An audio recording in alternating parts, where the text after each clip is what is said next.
माननीय सदस्य, माननीय उपाध्यक्ष,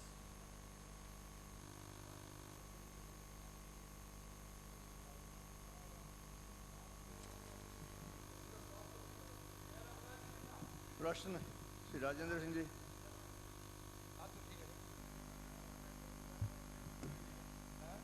प्रश्न संख्या 37।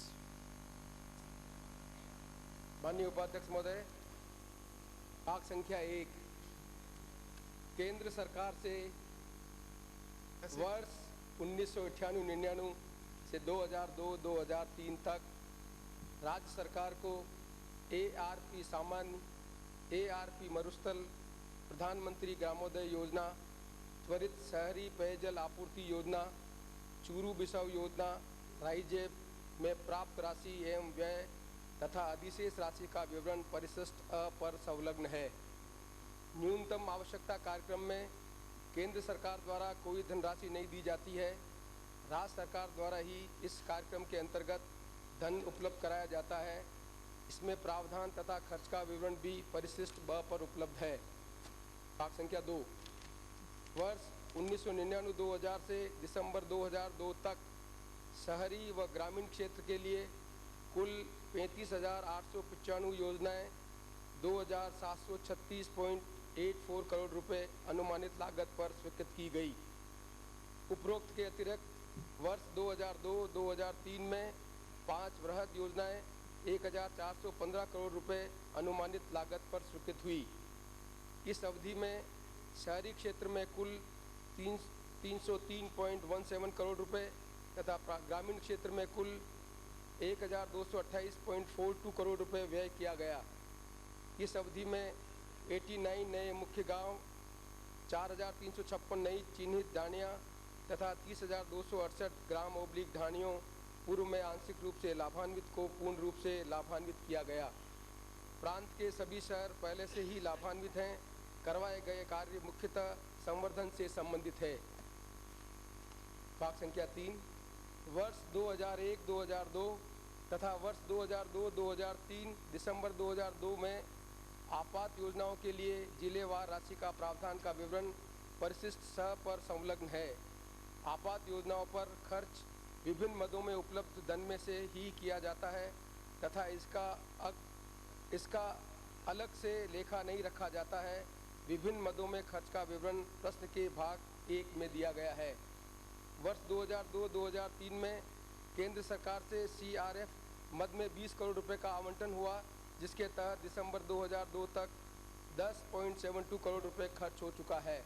भाग संख्या 4 आपनी योजना प्रथम चरण के अंतर्गत चूरू ग्रामीण क्षेत्र में 253 ग्रामों को पेयजल उपलब्ध करवाने का लक्ष्य मार्च 2003 तक का रखा गया था। इनमें से दिसंबर 2002 तक 150 ग्रामों को पेयजल उपलब्ध करवा दिया गया है। शेष ग्रामों को मार्च 2000 तक पेयजल उपलब्ध करवाना प्रस्तावित है। चूरू शहर तक पेयजल लाना चूरू बिसाऊ योजनाओं में अगस्त 2003 तक लक्षित था। अब संशोधित लक्ष्य दिसंबर 2003 तक प्रस्तावित है। उपाध्यक्ष महोदय, मैं आपके माध्यम से मंत्री महोदय से जानना चाहूँगा कि वो पेयजल योजना जिसमें 100% राशि भारत सरकार से मिलती है, जिनका उल्लेख आपने परिशिष्ट ए में किया है, एक्सीलेटेड रूरल वाटर प्रोजेक्ट, क्या ये सही है कि वर्तमान में दिसंबर 2002 तक आपके पास इस मद के अंदर 113 करोड़ रुपए राशि जिसका उपयोग आप नहीं कर सके, आपके पास शेष है? क्या यह सही है? ARP जो मैंने पहले कहा उपाध्यक्ष महोदय, वो ARP सामान्य की। उपाध्यक्ष महोदय, सरकार की कलाई खुल रही है। ARP मरुस्थल जो मरुस्थलीय इलाके के लिए केंद्रीय सरकार जो पैसा देती है, उसमें क्या ये सही है मंत्री महोदय कि आपके पास 14 करोड़ रुपया शेष है? क्या ये सही है कि प्रधानमंत्री ग्रामोदय योजना, इस योजना के अंतर्गत प्रधानमंत्री ग्रामोदय योजना 100% राशि आप केंद्रीय सरकार से आप मिलती है, क्या उसमें 14 करोड़ 12 लाख रुपये शेष है? क्या यह त्वरित शहरी जल आपूर्ति योजना, क्या इसके अंदर 7 करोड़ 21 लाख रुपए आपके पास शेष है? बताएं, क्या ये सही है कि आपको न्यूनतम आवश्यकता कार्यक्रम के तहत जो राज्य सरकार ने जिस चीज़ की तुरंत आवश्यकता समझी, मिनिमम नीड प्रोग्राम समझा, उसके अंदर 70 करोड़ 50 लाख न्यूनतम आवश्यकता कार्यक्रम ग्रामीण में आपके पास हैं और 4870 लाख मतलब 48 करोड़ रुपए आपके पास शहरी क्षेत्र में आपके पास शेष है। क्या ये सही है कि अकाल पीड़ित क्षेत्रों के लिए जो राशि सीआरएफ में आपको 20 करोड़ रुपए मिली, उसका अब तक आप मात्र 10 करोड़ 72 लाख रुपए उपयोग कर सकें? मंत्री महोदय, क्या मुझे ये भी बताएंगे कि आपने जो योजना बनाई, जिस योजना का उल्लेख आपने बड़े लंबे चौड़े 4 साल का सरकार का कार्यकाल पूरा हुआ, बड़े बड़े विज्ञापन दे के आपने कहा कि हमने 44 अरब की योजनाएं इस राजस्थान में बनाकर अद्वितीय काम किया है।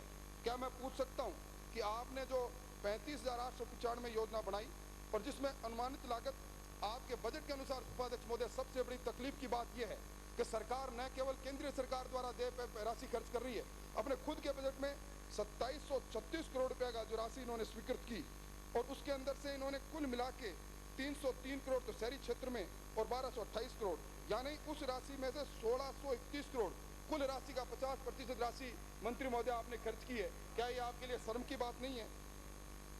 और जब आपने इसके अलावा जो आपने कहा कि आपने इस वर्ष 2002-2003 ये समाप्ति को उपाध्यक्ष महोदय, इसमें 1415 करोड़ की जो अनुमान स्वीकृत की थी राशि, उसमें कितना व्यय किया?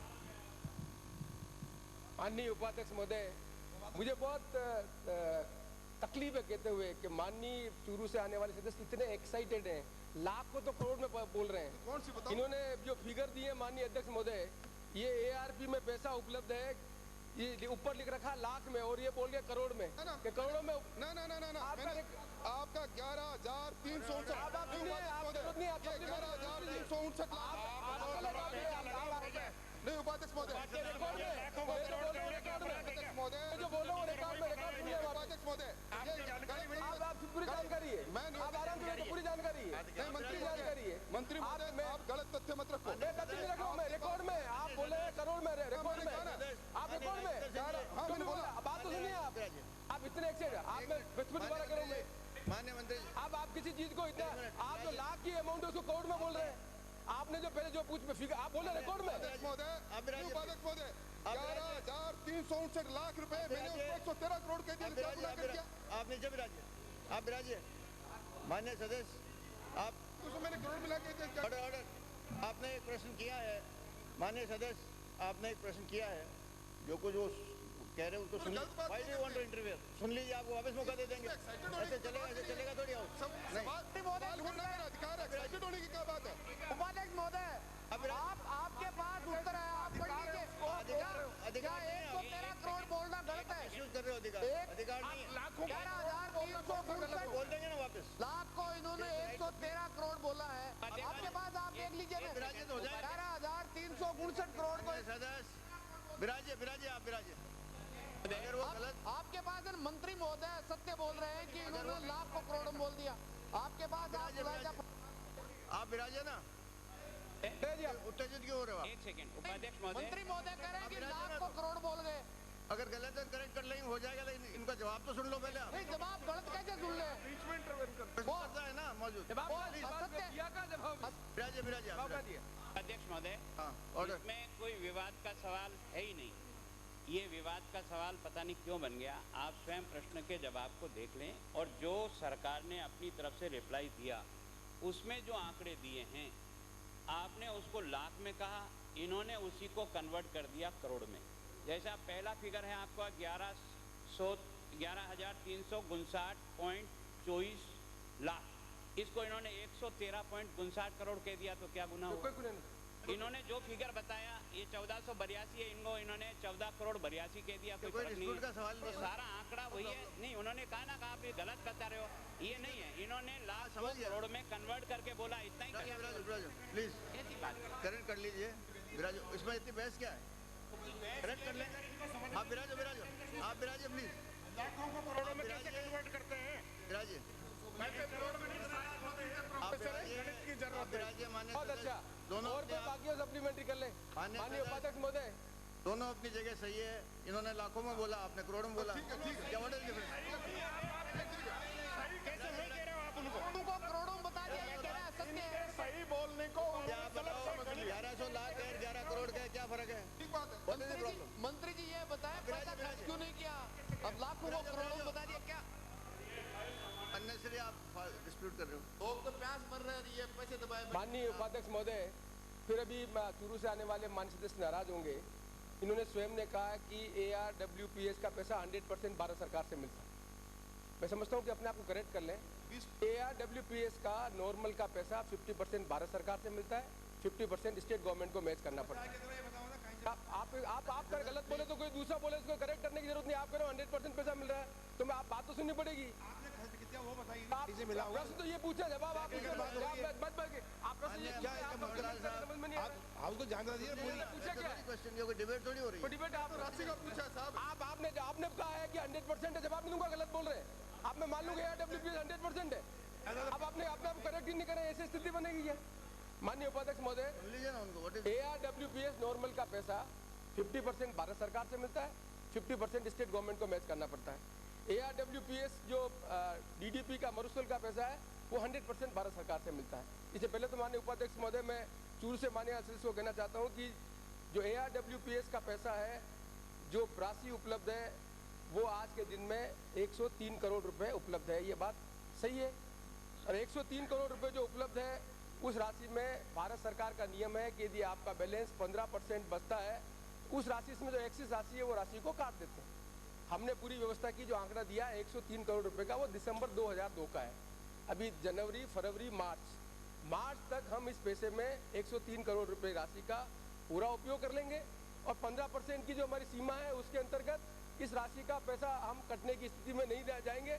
और यही मैं कहना चाहता हूँ कि 103 करोड़ रुपए का उपयोग करने की जो हमारी व्यवस्था है, उसमें हमने पूरा निश्चित तौर से तैयारी कर ली और इसमें से कोई पैसा नहीं कटेगा, ये मैं आपको आश्वस्त करना चाहता हूँ। माननीय उपाध्यक्ष महोदय, बाकी जो इन्होंने जो बातें कही है, उसमें मुझे कोई कमेंट नहीं करना। ये बात सही है कि भारत सरकार ने जो पैसा मिला है, वो पैसा हमारे पास उपलब्ध है। राजस्थान में इस बार पानी की भयंकर कमी है, और पानी की कमी होने से एक तो सरफेस बेस स्कीम बना हुआ है और एक अंडरग्राउंड बेटर स्कीम बना हुआ है। अभी तात्कालिक समस्या का निदान करने के लिए जो व्यवस्था है, उसमें अंडरग्राउंड वाटर को हार्वेस्ट करने की आवश्यकता है।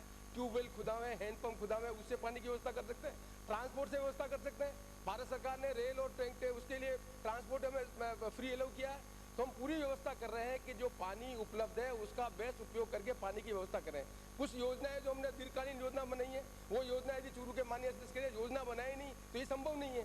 तो जो कुछ हमने योजना बनाई है वो दीर्घकालीन योजना है, उन योजनाओं का लाभ आने वाले समय में मिलेगा, उसकी व्यवस्था करने का जो प्रोविजन है। इसके कारण जो आंकड़ा आपने बताया है वो योजना बनाई उसका आंकड़ा है। इसलिए हम पीने के पानी के संबंध में उन योजनाओं का जिनका दीर्घकालीन लाभ लेना, उनकी तैयारी भी कर रहे हैं। और तात्कालिक जो पानी की व्यवस्था करनी है, जिसमें हैंडपंप है, ट्यूबवेल है और ट्रांसपोर्ट करना है, उसकी व्यवस्था का काम कर रहे हैं। इसलिए जो भारत सरकार ने हमें पैसा दिया है, जो MNB का पैसा हमारे पास उपलब्ध है, उन सबसे मिलाकर हम पूरे पानी की व्यवस्था कर लेंगे, ये मैं आपको आश्वस्त करना चाहता हूँ। और पैसा भी नहीं कटेगा, ये भी मैं आपको आश्वस्त करना चाहता हूँ। ये फिगर जो 103 करोड़ रुपए का है, ये उपलब्ध है अभी दिसंबर 2002 तक, मार्च 2003 तक। आप ये स्थिति में नहीं होंगे तो पैसा कोई कटे, ये मैं आपको आश्वस्त करना, कोई पैसा नहीं कटेगा।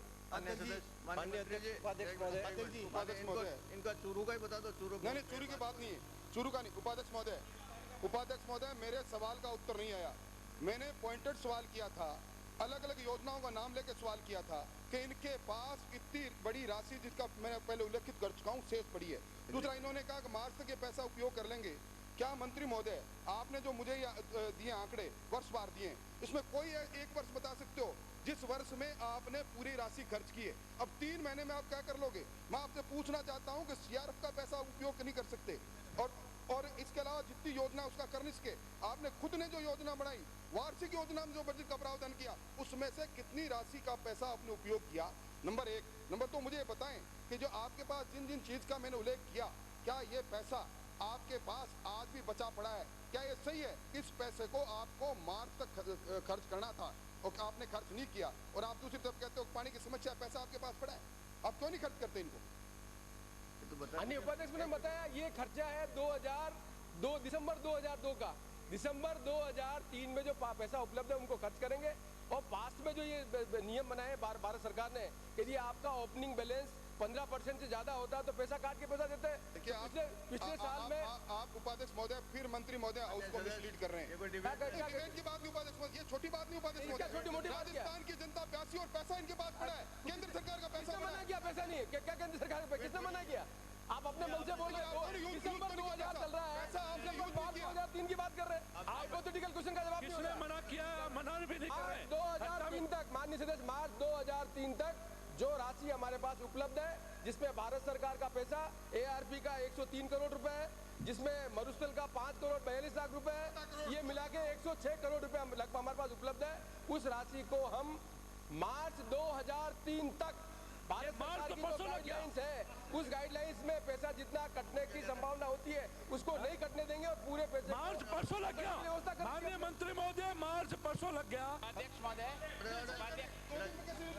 उपाध्यक्ष महोदय, सवाल ये नहीं है कि आप मार्च में क्या कर देंगे। जो फिगर आपने दिए वो हर साल के दिए। आपने 98-99 में 21 करोड़ रुपए का बैलेंस रह गया, 2000 में 54 करोड़ का बैलेंस रह गया, 2001 में 78 करोड़ का बैलेंस रह गया, 2001-2002 में 62 करोड़ का बैलेंस रह गया। ये हर साल का बैलेंस जुड़ते जुड़ते आकर के ये जो 113 करोड़ रुपया जो आपका है, ये आपके ही फिगर से बोल रहा हूँ मैं। हर साल का नहीं है, प्रतिवर्ष का अलग अलग। हाँ, वो आप क्यूमुलेटिव कर रहे हैं, क्यूमुलेटिव नहीं है। जो आपका पैसा बैलेंस बचा उसको आपने इधर साइड में लिखा ओपनिंग बैलेंस। जो पुराना बचा हुआ जो 21 करोड़ है वो वापस आकर के 99 में इधर जुड़ा, फिर आपके पास 2000 में जुड़ा वो 54 करोड़ इधर जुड़ा, फिर उसके बाद 78 करोड़ इधर जुड़ा। ये सारा मिला करके जो बैलेंस आपका आज की तारीख में जो बचा है वो 113 करोड़ रुपया। ये जो आपका कहना है कि हम मार्च में कर देंगे, तो पिछले जब 4 सालों में आप नहीं कर सके और करोड़ों रुपया 54 करोड़ 62 करोड़ 78 करोड़ 21 करोड़ रुपए का बैलेंस केवल आपका इसमें एआरपी सामान्य में है, केवल ये तो एक। इसी तरह से एआरपी मरुस्थल में इसी प्रकार से हर साल का आपका बचा हुआ बैलेंस इन्होंने बताया।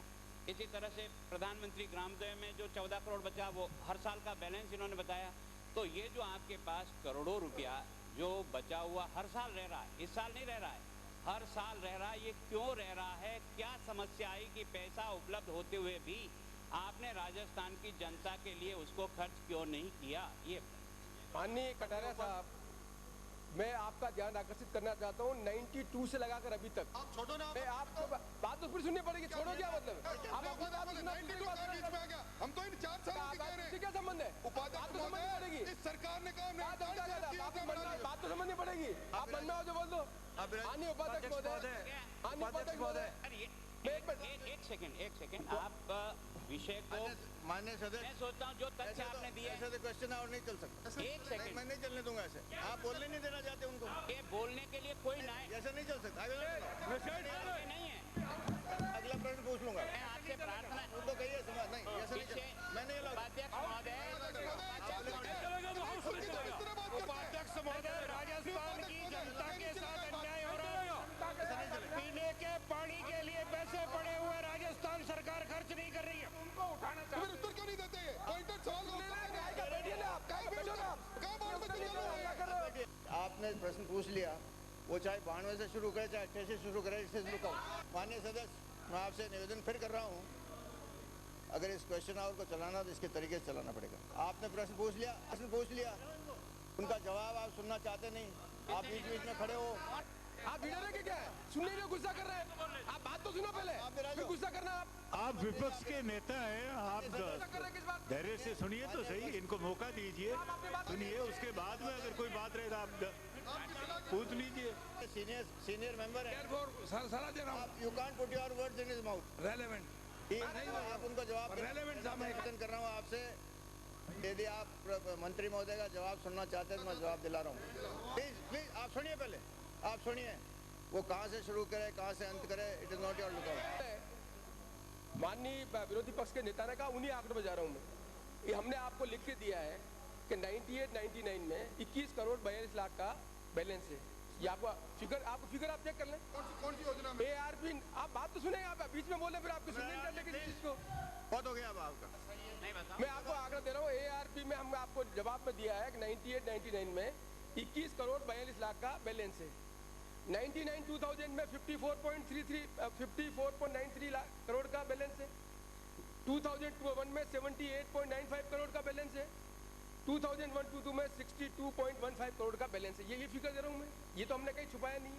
हम कुछ कह रहे हैं कि मैंने इसलिए बताया आपको कि ये जो भारत सरकार का पैसा आता है वो पैसा कभी फरवरी में आता है, कभी मार्च में आता है पैसा। उस पैसे के हिसाब से जो पैसा हमारे पास उपलब्ध है उस समय बैलेंस रहता है। ये बैलेंस कोई नया फिनोमेना नहीं है। ये फिगर 98 से दिया मैंने, आप पास में जाएंगे तो भी ये फिगर है कि बैलेंस रहता है। भारत सरकार का नियम यह है कि यदि बैलेंस पहले था 25%, फिर उन्होंने 20% किया। ओपनिंग बैलेंस का यदि 15% पैसे से ज़्यादा पैसा होता है तो पैसा वो काटते हैं। ये भारत सरकार का नियम है। ARP नॉर्मल में 50% पैसा भारत सरकार देती है, 50% पैसा राजस्थान सरकार खर्च करती है। जितना पैसा इन्होंने दिया उस पैसे के 50% हम खर्च करते हैं। इसका मतलब जो फिगर हमारे पास उपलब्ध है उन फिगर में यदि हम जोड़ लें 98-99 से 121 करोड़ रुपए, 99 2140 करोड़ रुपीज़, 2001 में 218 करोड़ रुपीज़ और 2001 में 228 करोड़ रुपीज़, ये जो पैसा आया इसका 50% पैसा राजस्थान सरकार ने भी इस पर खर्च किया है। इस साल जो पैसा उपलब्ध है उन्होंने बताया कि 62 करोड़ रुपए हमारे पास बैलेंस है। तो ये बैलेंस कोई नया फिनोमेना नहीं कि हमने उपयोग नहीं कर रहे हैं। अब बैलेंस उपयोग करने में दिसंबर तक का हमने आपको फिगर दिया है कि दिसंबर तक 113 करोड़ रुपए बचे हुए। ये फिगर हमने कंपाइलेशन किया, आज चल रहा फरवरी महीना, पर कंपाइल करने में सूचना में टाइम लगता है, इसलिए हमने फिगर को दिसंबर को बेस बनाया कि दिसंबर तक हमारे पास 113 करोड़ रुपए उपलब्ध है। हमने उसके बाद जनवरी, फरवरी इसमें भी ऑर्डर निकाले, एडमिनिस्ट्रेटिव सैंक्शन निकाली है, उसकी जो हमारे पास सूचना भी उपलब्ध नहीं है। उस सब आंकड़े के आधार पर मैं कहना चाहता हूं कि 113 करोड़ रुपए जो ARP में उपलब्ध है, या जो इसमें ARP मरुसल में 14 करोड़ 82 लाख रुपए उपलब्ध है, इस पैसे का मार्च तक आप डिबेट होगी 4 तारीख को, मैं और फरवरी तक का फिगर आपको दे दूंगा। हम मार्च तक इस पैसे का उपयोग कर लेंगे जो 15% की सीलिंग है उसके अंतर्गत।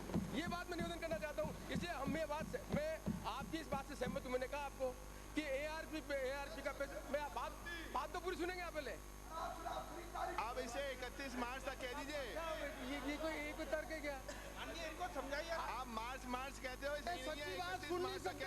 मैं माननीय अध्यक्ष महोदय, मैं विरोधी पक्ष के नेता से कहना चाहता हूँ, माननीय अध्यक्ष महोदय, हम आज के दिन पीने की पानी की व्यवस्था क्या करेंगे? पानी उपलब्ध है उससे करेंगे, या तो हम ट्यूबवेल खुदा दें, या हैंडपंप खुदा दें, या पानी उपलब्ध उसको ट्रांसपोर्ट करा दें, इसी में पैसा खर्च होगा।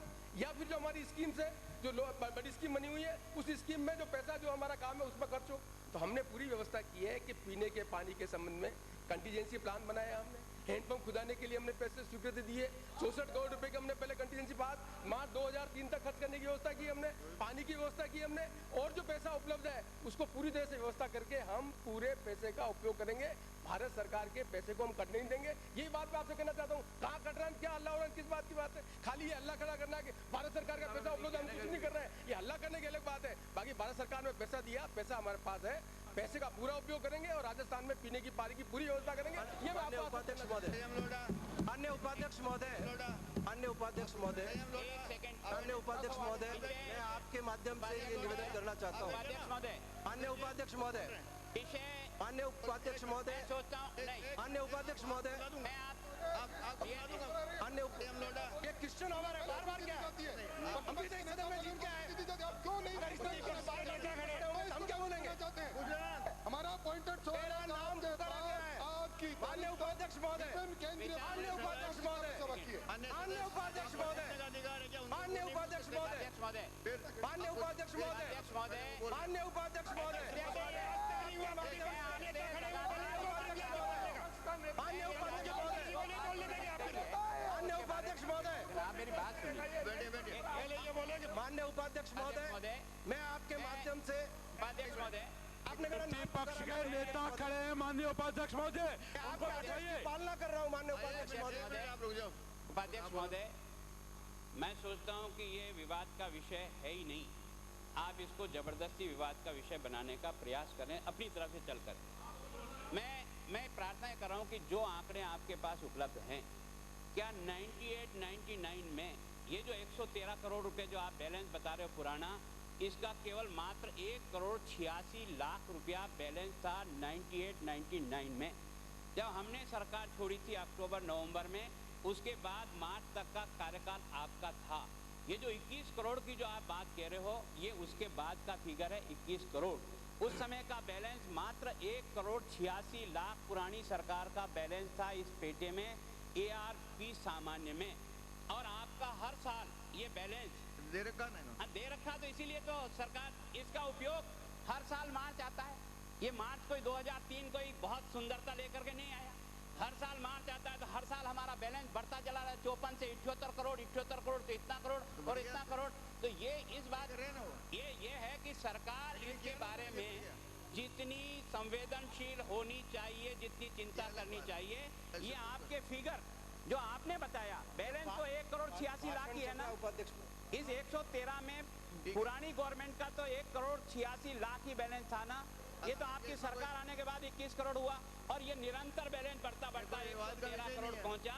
आपके पास पैसे उपलब्ध होते हुए भी जनता की आवश्यकता की पूर्ति आप क्यों नहीं कर पाए, ये पूछना चाहते हैं। मेरा साथ में दे देना, मेरा साथ में माननीय उपाध्यक्ष महोदय, आपके माध्यम से माननीय मंत्री महोदय से ये जानना चाहता हूँ कि राजस्थान की जनता को निर्धारित मानदंड के आधार पर भारत सरकार से इस साल कितना धन प्राप्त होना था और उसके विपरीत कितना धन प्राप्त हुआ और कितने करोड़ रुपए की भारत सरकार के द्वारा इस साल में कटौती की गई, एक। और दूसरा, 1990 से लेकर 1998 तक कितनी बैलेंस राशि हर साल में रही है, उसकी मैं जानकारी आपके माध्यम से चाहता हूँ। और तीसरा, पिछले साल की तुलना में इस साल पेयजल संकट ज़्यादा गहरा है और ज़्यादा कठिनाई है। इसके बावजूद सरकार ने जो कंटिंजेंसी प्लान बनाया है उसमें 5,000 लाख रुपए की राशि का पिछले साल की तुलना में कम प्रावधान रखा है, इसका क्या कारण? माननीय उपाध्यक्ष महोदय, मैं माननीय विपक्ष के नेता ने जो बात कही है, मैं उसी से निवेदन करना चाहता हूं मैं कि बैलेंस जो मैंने 92 का कहा था, आप सुनना चाहते नहीं, आपने 98 का फिगर पकड़े। मैं कहना चाहता हूं कि पास से तो मैं ईयर नहीं देना चाहता। मैं ये बात सही है कि ये फिगर 98 का 186 करोड़ है। इफ यू गो पीछे जाएंगे आप तो फिगर बहुत ज्यादा आएगा, इसलिए मैं इसमें जानना चाहता हूं। हमने पूछा आपसे, बात तो सुनिए, मैंने पूछा है आपसे, आप बताइए ना, मैंने पूछा है आप बताओ, पहले कितना पैसा बाकी था? ये तो हमेशा से बाकी रहता है, कोई बात थोड़ी है कि केवल आपके टाइम में रहा है। आप जो भी पैसा बकाया है वो बताओ। हमने सारी योजनाओं का 1-1 रुपया खर्च किया, 12,500 करोड़ रुपया खर्च कर दिया राजस्थान के विकास में। माननीय उपाध्यक्ष महोदय, पैसा बचाए एक बार माननीय उपाध्यक्ष महोदय, आपकी तरह से नहीं है। 10,000 करोड़ रुपया योजना नहीं बनाने के अभाव में लैप्स हो गया। योजना का आकार घटा दिया आपने 27,500 करोड़ रुपया की। कल बोल लेना, कल बोल लेना गवर्नर स्पीच में। माननीय उपाध्यक्ष महोदय, मैं फिर विपक्ष के नेता से निवेदन करना चाहता हूं, ये बात सही है, हम इसके फिगर में वेरिएशन में नहीं जाए, चाहे 1.86 पे जावे, चाहे ये अभी 62 करोड़ पे जावे, ये इशू नहीं। माननीय उपाध्यक्ष महोदय, फ्लो फंड का परसेंटेज निकालें हम, जितना फ्लो फंड पिछले समय से बढ़ता जा रहा है। भारत सरकार ने जो पैसा है वो ARWPS में यदि अमाउंट हम देखें तो अमाउंट बढ़ता जा रहा है, उसके कॉरेस्पॉन्डिंग जो एब्सोल्यूट फिगर है बढ़ता जा रहा है। परसेंटेज लेंगे आप तो परसेंटेज में बीजेपी के और कांग्रेस में बहुत बड़ा अंतर नहीं आएगा कि कितना परसेंटेज में आपका बैलेंस था, कितना परसेंटेज हमारा बैलेंस था, वो एब्सोल्यूट फिगर में। पर मैं इस बात से, मैं इस इशू में नहीं जानता था, पर मैं निवेदन करना चाहता हूँ, मैं आप इसको आप मेरी एक बात सुन ले, मैं इसको ये डिबेट ही नहीं कर रहा हूँ। मैं आज दिन तक किसी की भी सरकार रही हो, अमाउंट बैलेंस नहीं रहा, ऐसा कोई ईयर ही नहीं है। अब फिर फिगर में आएंगे तो बात आ जाएगी।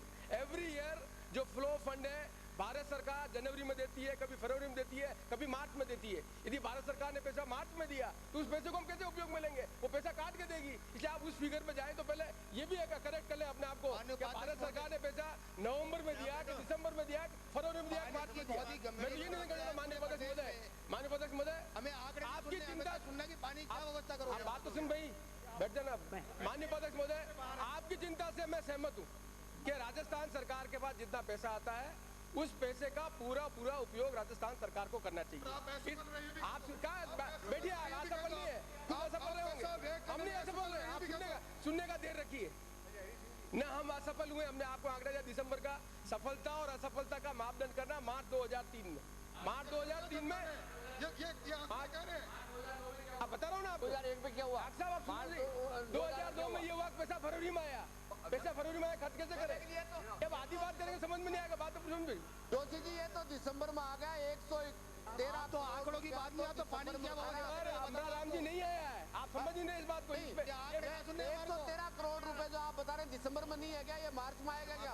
आप तो पानी की क्या व्यवस्था कर रहे हो बता दो। बहुत हो गया ये तो आपने भारत सरकार की माननीय मंत्री महोदय बात कर रहे हैं।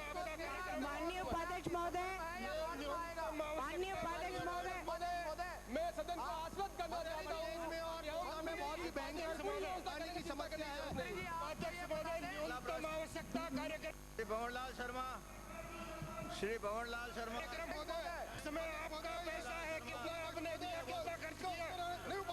133 करोड़ में से 70 करोड़ रुपए बचे। श्री भंवरलाल जी शर्मा, अगला प्रश्न आप राज्य। उपाध्यक्ष महोदय सारा पैसा जोड़े तो इस पैसों की लगभग 350 करोड़ रुपए इनके पास मिलेगा और इसका यूज। उपाध्यक्ष महोदय आज का अवसर सबसे माननीय उपाध्यक्ष महोदय, पीने के पानी का माननीय उपाध्यक्ष महोदय, विपक्ष वालों के दिमाग में इस बात की गड़बड़ है। 33 करोड़ की न्यूनतम कार्यक्रम योजना में 70 करोड़ रुपए ये माननीय उपाध्यक्ष महोदय वहाँ कवर करेंगे, ये बाहर जाएंगे। जी हाँ, केवल माननीय उपाध्यक्ष महोदय बाहर जाएंगे,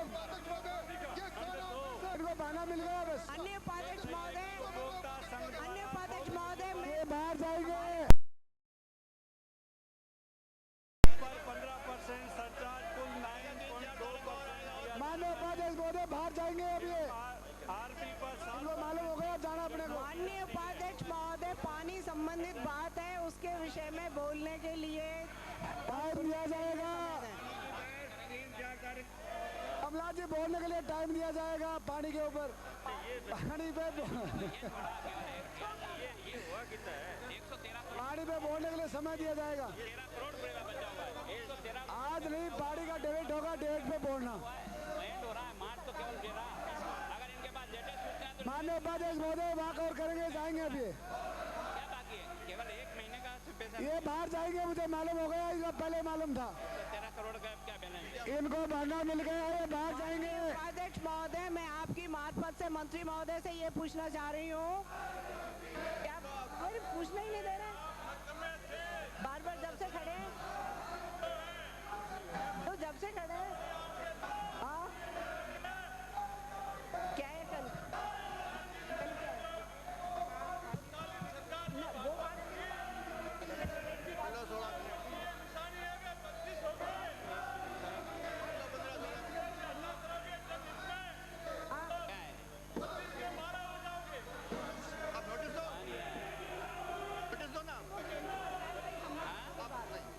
कायदे से हो ना, चर्चा की जरूरत नहीं है और आपने खर्च नहीं किया। पर 3 तारीख और 4 तारीख को 62 करोड़ तो पिछले साल का बैलेंस है। ये तो दिसंबर बोलना ना, पैसा खर्च नहीं कर रहे, लोग प्यास मर रहे हैं, लोग फ्लोराइड पानी पी के बीमार।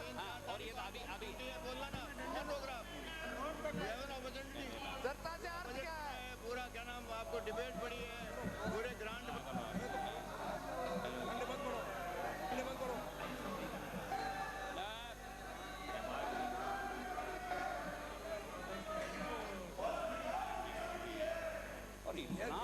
माननीय उपाध्यक्ष महोदय, इनको बाहर जाने का शौक, अब जाएंगे अभी। इनकी आदत ये पड़ी हुई है कि जब भी इनका कोई काम होता है तो बाहर जाते हैं।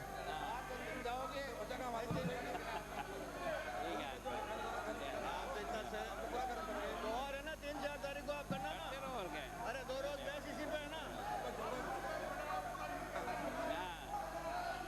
ठीक है कर लो।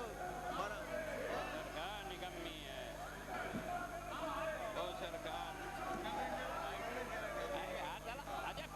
हर साल का बैलेंस है, 78 करोड़ रुपए का बैलेंस है। और खर्चा कितना किया? केवल 78 करोड़ तो पुराना बैलेंस है, हर बात में इतना बैलेंस पड़ा हुआ है। और अभी तो फरवरी, अरे इनके पास जवाब होता तो अभी फरवरी क्या फायदा है अभी पर्ची ला करके कहाँ से निकला का पैसा? 70 करोड़ से इसमें पड़ा था, इनकी योजना भारत सरकार को लेट देती है, योजना है जवाब नहीं गवर्नमेंट की ये 70 करोड़ रुपए बचा हुआ है। नहीं आएगा, कोई जवाब नहीं दिलाएंगे। ऐसे कोई तरीका है क्या? आपने सारे फ्लोर का 70 करोड़ रुपया बैलेंस बढ़ा यहाँ ये स्टेट में भी 70 करोड़ रुपया बचा हुआ है। 151 करोड़ रुपया 30 करोड़ तो ARP का बचा। हाँ क्या और क्या है क्या है क्या है हर एक में बचा हुआ पैसा पड़ा यार गला क्या मतलब है। हाँ नहीं चल ये क्वेश्चन आवर पूरा इसी में हो जाए ना तो पूरा हो जाए तो हो जाए। अपन क्या है गुंडागिर्दी हो गई।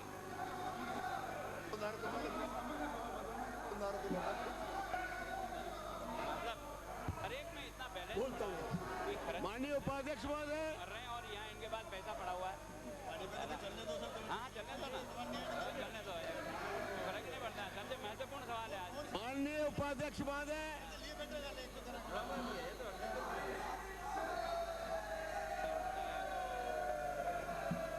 माननीय उपाध्यक्ष महोदय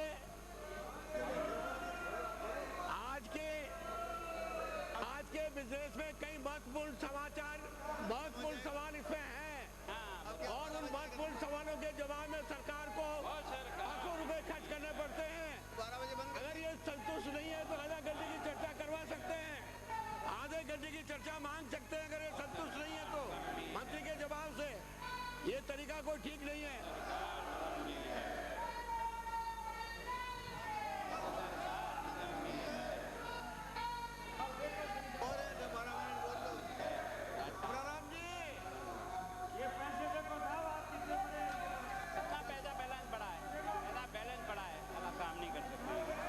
दुनिया भर का पैसा पड़ा हुआ है और काम नहीं है साला।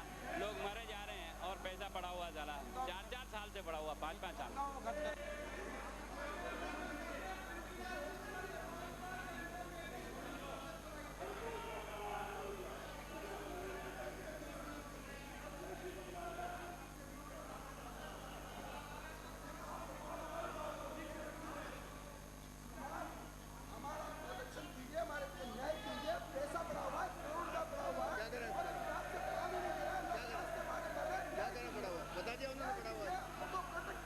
बता दिया ना पड़ा हुआ पैसा। उन्होंने मना थोड़ी किया, इन्होंने कह दिया पड़ा हुआ है। पैसा पड़ा हुआ है, लोग पानी के बारे में मर रहे हैं, जानवर मर रहे हैं, लोग मर रहे हैं, हम मर रहे हैं।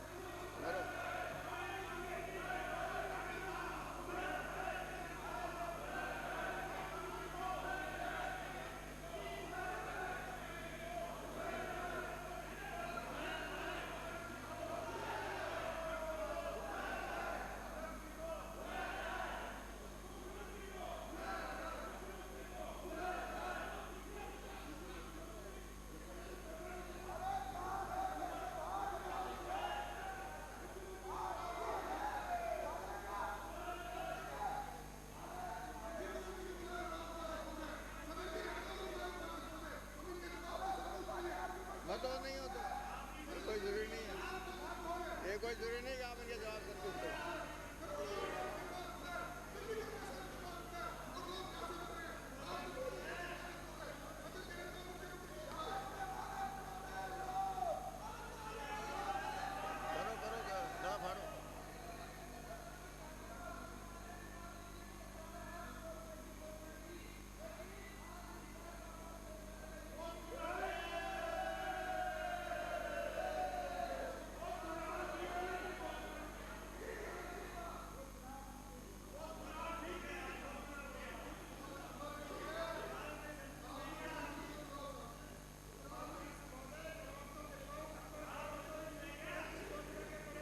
अध्यक्ष महोदय, उपाध्यक्ष महोदय, इस विषय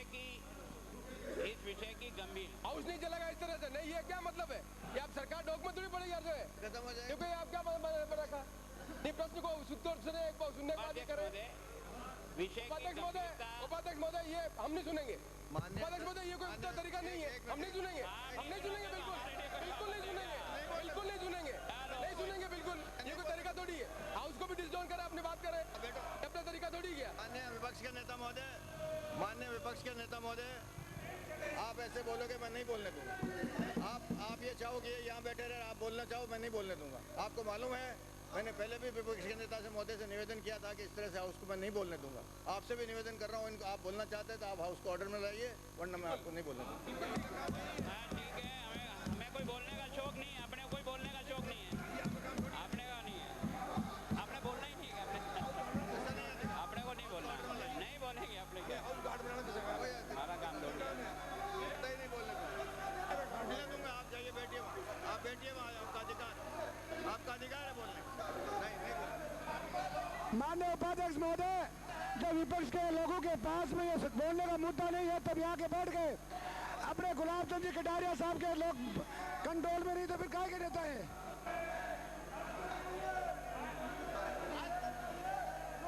इतना पैसा पड़ा है सर, 2600 करोड़ की योजना। यहाँ क्या करें मरीज, क्या करूँ मैं, क्या करूँ, क्या करें तो क्या करें बैठे? आप दे दिया उन्होंने दे दिया कि पैसा पड़ा है, कह दिया ना उन्होंने पड़ा है, मना थोड़ी किया उन्होंने, बचाया नहीं, हमारे को चार लगाते ना, बचाया तुम ही कहते थे।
उन्होंने कहा पड़ा है,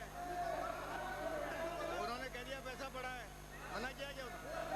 कह दिया उन्होंने पड़ा है पैसा, और क्या चाहिए?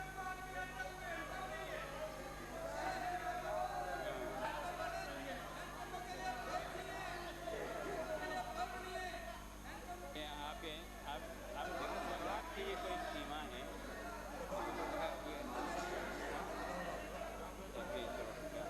हाँ, बात करते हैं।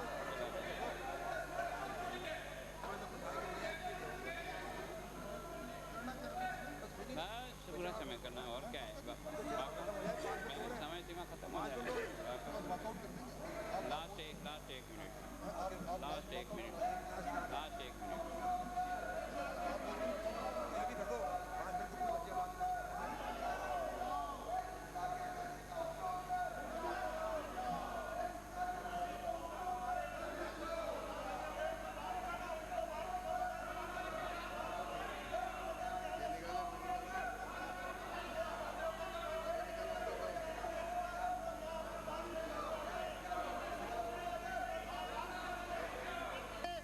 ये हाउस के अंदर महत्वपूर्ण समय को इस तरह से जाया कर रहे हैं माननीय उपाध्यक्ष महोदय। हमारे महत्वपूर्ण सवाल लगे हुए हैं और ये प्रतिपक्ष के सदस्यगण जो है उस बात को रखने नहीं देना चाहते हैं। हमारे जनता के महत्वपूर्ण सवाल लगे हुए माननीय उपाध्यक्ष महोदय, ये कोई तरीका नहीं है माननीय उपाध्यक्ष महोदय। इन लोगों ने माननीय उपाध्यक्ष महोदय हमारे दूसरे माननीय सदस्यों के बहुत महत्वपूर्ण सवाल लगे हुए हैं और प्रतिपक्ष के जो माननीय सदस्य हाउस को चलने नहीं देना चाहते। ये पेयजल जैसे महत्वपूर्ण मुद्दे पर भी ये सुनने नहीं देना चाहते जो है। माननीय उपाध्यक्ष महोदय, महत्वपूर्ण सवाल और हमारे भी महत्वपूर्ण सवाल लगे हुए हैं इस हाउस में। हम भी अपनी बात कहने के लिए आते हैं और प्रतिपक्ष के माननीय सदस्य हाउस को चलने नहीं देना चाहते। ये सुनना नहीं चाहते, सुनना नहीं चाहते। ये पेयजल जैसी महत्वपूर्ण बात को भी सुनने नहीं देना चाहते हाउस के अंदर। माननीय उपाध्यक्ष महोदय, दूसरे माननीय सदस्यों के महत्वपूर्ण सवाल लगे हुए हैं आज के, और ये प्रश्नकाल नहीं चलने देना चाहते।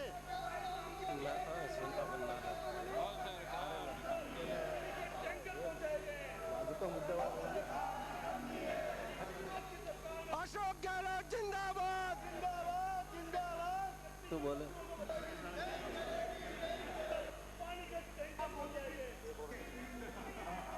बाकी सब मुर्दे हैं, बाकी मुर्दे बैठे हुए हैं, बाकी मुर्दे बैठे हुए हैं। दूर से लगा मैं दूर से पानी की सप्लाई क्या? माननीय उपाध्यक्ष महोदय, हमारे महत्वपूर्ण सवाल जो है लगे हुए हैं और ये प्रतिपक्ष के माननीय सदस्यगण जो है बात को सुनना नहीं चाहते। पेयजल जैसे महत्वपूर्ण मुद्दे पर ये बात सुनना नहीं चाहते। तुम्हारी अंडी तो कल हिमाचल में फूटेगी, हिमाचल और में, हिमाचल में तुम्हारी कल मालूम पड़ हिमाचल जाएगा। में मालूम पड़ जाएगा तुम्हारे को। इस हाउस के अंदर महत्वपूर्ण सवाल लगे हुए हमारे और ये प्रतिपक्ष के माननीय सदस्यगण जो है ये बात को सुनना नहीं चाहते और हाउस का कीमती समय जो इस तरह से जाया कर रहे हैं। महत्वपूर्ण बातें जो है पेयजल से संबंधित महत्वपूर्ण सवाल जो लगे हुए थे वो सुनना नहीं चाहते। इतना ही नहीं, राजस्थान की गहलोत सरकार ने पानी के लिए आप जानवरों के लिए खेतों के अंदर पानी के टैंकरों की व्यवस्था की है। माननीय अमराराम जी, आप कहाँ इनके साथ जो है बांध हो चाहे माननीय अमराराम जी, अपने आप कहाँ साथ दे रहे हो इनका? महत्वपूर्ण योजना बना करके आप कहाँ साथ दे रहे हो? बिछाई गई है और वर्तमान समय में आने वाली ग्रीष्म ऋतु के अंदर भी माननीय उपाध्यक्ष महोदय, हाथ में और राजस्थान की गहलोत माननीय उपाध्यक्ष महोदय को पूर्ण करके इस सत्र के अंदर जो फ्लोराइड सभी माननीय सदस्यगण उनको फ्लोराइड अपने अपने क्षेत्र की समस्याएं लेकर के अपने क्षेत्र की बात करने के लिए आते हैं और ये प्रतिपक्ष के माननीय सदस्यगण जो है बात को सुनना नहीं चाहते। पेयजल जैसे महत्वपूर्ण मुद्दे पर जो है सुनना नहीं चाहते। प्रश्नकाल समाप्त और उसके बहुत अच्छा जवाब दे रहे थे। पीने की पानी की किल्लत को मिटाया गया, ये राजस्थान की गहलोत सरकार की महत्वपूर्ण नीति है। इतना ही नहीं उपाध्यक्ष महोदय, माननीय उपाध्यक्ष महोदय के अंदर 1.5 किलोमीटर के अंदर जहाँ पानी महत्वपूर्ण राजस्थान की महत्वपूर्ण योजनाएं बनाई गई है। पानी के टैंकरों के माननीय अशोक गहलोत साहब के नेतृत्व में कांग्रेस सरकार ने महत्वपूर्ण योजनाएं बनाई है, लेकिन ये सुनना नहीं चाहते हमारी बात को। माननीय मंत्री महोदय बहुत अच्छा जवाब दे रहे थे, पानी मुहैया सुनना नहीं चाहते और कीमती समय जो है इस तरह से हाउस का जाया कर रहे हैं। माननीय उपाध्यक्ष महोदय, पानी और बिजली को बहस कर रहे हो 2 रोज, इतनी बड़ी बहस करा रहे हैं आपसे, फिर क्या बात? पैसा पड़ा वो भी कह रहे हैं पैसा पड़ा है, मना किया क्या? पैसा पड़ा है तो व्हाट? तो नहीं हुआ तो नहीं हुआ, आप क्या करो? उपाध्यक्ष महोदय, चर्चा अगर देने को बात करो। माननीय उपाध्यक्ष महोदय, प्रश्नकाल समाप्त। मुझे माननीय सदस्यों को सूचित करना है कि निम्नलिखित स्थगन प्रस्तावों की सूचना प्राप्त हुई है। डॉक्टर रतनलाल जाट सदस्य की ओर से जिला भीलवाड़ा की पंचायत समिति रायपुर के विकास अधिकारी द्वारा उच्च न्यायालय के आदेशों की पालना नहीं करने के संबंध में श्री हरीश चंद्र कुमावत सदस्य की ओर से जन कल्याण गोपाल गौशाला मरोट को भूमि का आवंटन करने के संबंध में श्री ज्ञानदेव ओझा एवं 2 अन्य सदस्यों की ओर से नगर विकास न्यास कोटा द्वारा लैंड फॉर लैंड समझौते के तहत किए गए भूमि आवंटन के संबंध में श्री मदन दिलावर सदस्य की ओर से श्री कृष्ण गौशाला झालेड़ा की भूमि की खातेदारी श्री कृष्ण गौशाला नगर पालिका के निर्वाचन प्रतिनिधि के संबंध में उपरोक्त स्थगन प्रस्तावों के विषय नहीं है, अतः स्थगन प्रस्ताव के रूप में अनुमति देने के असमर्थ हूँ। राज्य सरकार से जानकारी प्राप्त होने पर माननीय सदस्यों को उपलब्ध करा दी जाएगी। प्रक्रिया के नियम 295 के अंतर्गत प्रस्ताव श्री केसाराम चौधरी सदस्य की ओर से राज्य के काल रात के कार्य व्यक्तियों को रोजगार 9 दिन से बढ़ाकर कम से कम 20 दिन करने के संबंध में श्री घनश्याम जैन सदस्य की ओर से रावतबाटा स्थित अनुसूचित परियोजना को स्थानीय लोगों को रोजगार दिलवाने के संबंध में श्री सुरेंद्र गोयल सदस्य की ओर से तहसील जेतारण के ग्राम बाजाकुड़ी में पास टूटी हुई रपट को ठीक कराने के संबंध में श्री ज्ञानदेव ओझा सदस्य की ओर से अलवर से अमृतसर के लिए सीधी बस सेवा चालू कराने के संबंध में श्री श्रवण कुमार सदस्य की ओर से पंचायत समिति चिड़ावा के ग्राम गिडियाना विद्यालय को बनाए गए हॉल के दरार पड़ जाने की जांच के संबंध में श्री नागराज मीणा सदस्य की ओर से विधानसभा क्षेत्र लसाड़िया के विद्यालयों में अध्यापकों में प्रतिरिक्त होने के उत्पन्न स्थिति के संबंध में श्री कन्हैयालाल मीणा सदस्य की ओर से पुलिस पिटाई से एक फौजी की हुई मृत्यु की जांच सीबीआई से करवाने के संबंध में श्री नाथूलाल गुजर सदस्य की ओर से बूंदी की जीपी सियाल प्रेंटिस इन्वेस्टमेंट कंपनी लिमिटेड द्वारा राम पायल को सोयाबाद आकर सप्लाई करने के संबंध में श्री संजीव बेनीवाल सदस्य की ओर से विधानसभा क्षेत्र भादरा के सड़कों का डामरीकरण करने के संबंध में डॉक्टर रतनलाल जाट बोलेंगे, श्री हरीश कुमावत, श्री हरीश चंद्र कुमावत, श्री ज्ञानदेव ओझा, उपाध्यक्ष महोदय क्यों श्री केसाराम चौधरी, श्री घनश्याम जैन, माननीय उपाध्यक्ष महोदय, आप जाते हो जैसे चला रहे के लिए विधानसभा के नियम 295 के तहत माननीय मुख्यमंत्री जी का ध्यान आकर्षित करना चाहता हूँ।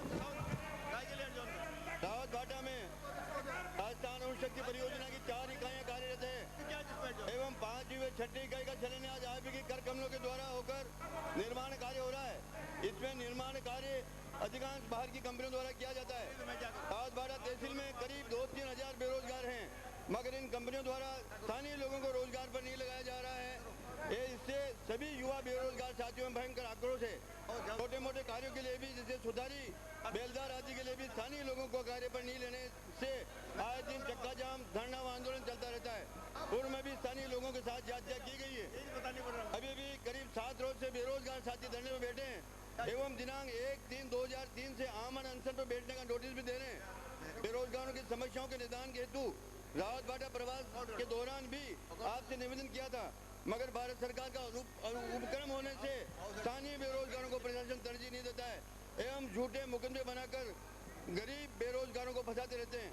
क्योंकि अब की बार बेरोजगार साथी ज्यादा ही परेशान है, अतः आपसे निवेदन है कि भारत सरकार को पत्र लिखकर स्थानीय बेरोजगारों को योग्यता अनुसार कार्य दिलाने हेतु बाध्य करना, अन्यथा सारे क्षेत्र में वातावरण पर काबू पाना मुश्किल हो जाएगा। आशा है कि व्यक्तिगत रूप से जान फंसाकर स्थानीय बेरोजगार साथियों को काम दिलाने प्रभाव का फायदा देने का श्रम कराएं। प्यासी मर रही है, केंद्र का पैसा आपके पास है, आप खर्च कर सकते नहीं, अयोग्यता अपनी जाहिर कर रहे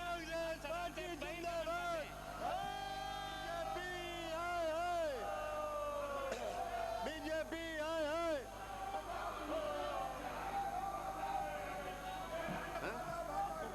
हो गया।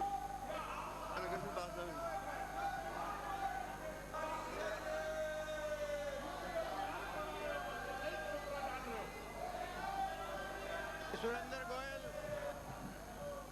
ज्ञानदेव ओझा, जो सरकार पैसा होते हुए भी श्री श्रवण कुमार पैसे का उपयोग नहीं कर सके, जनता को प्यासा मारे, इस विरोध में हम भी सदन से बहिर्गमन कर रहे हैं।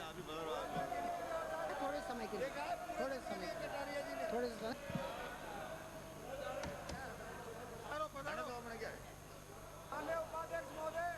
बोल रहा है वो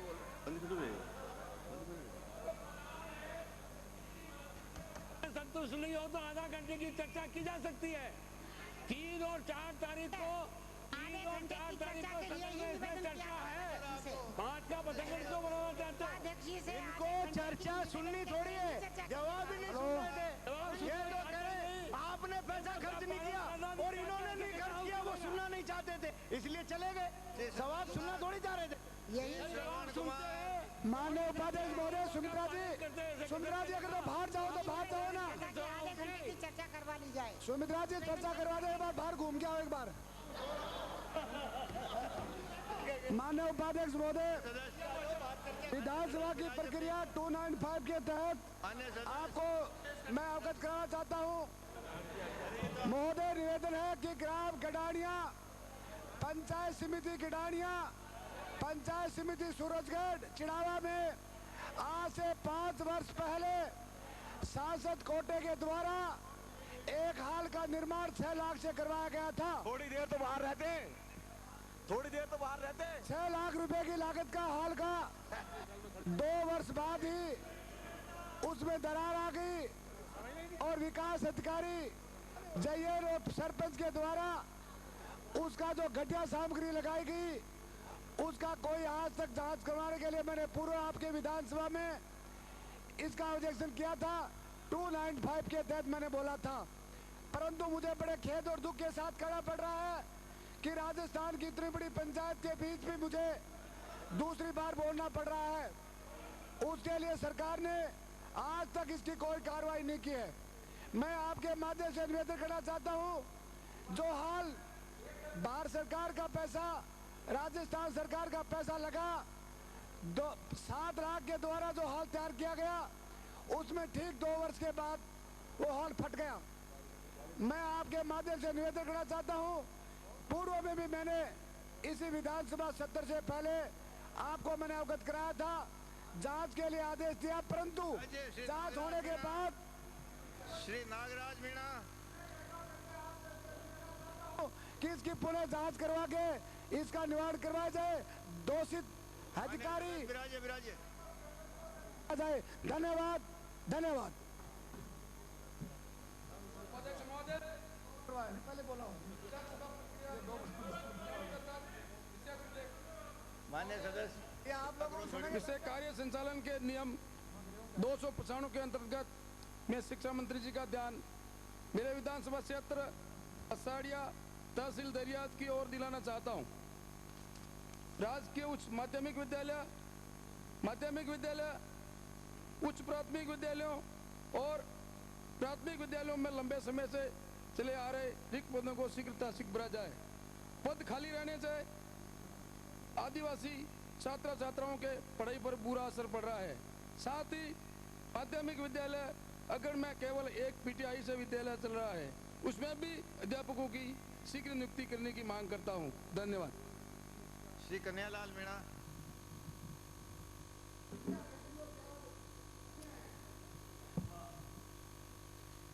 सम्मानीय उपाध्यक्ष महोदय,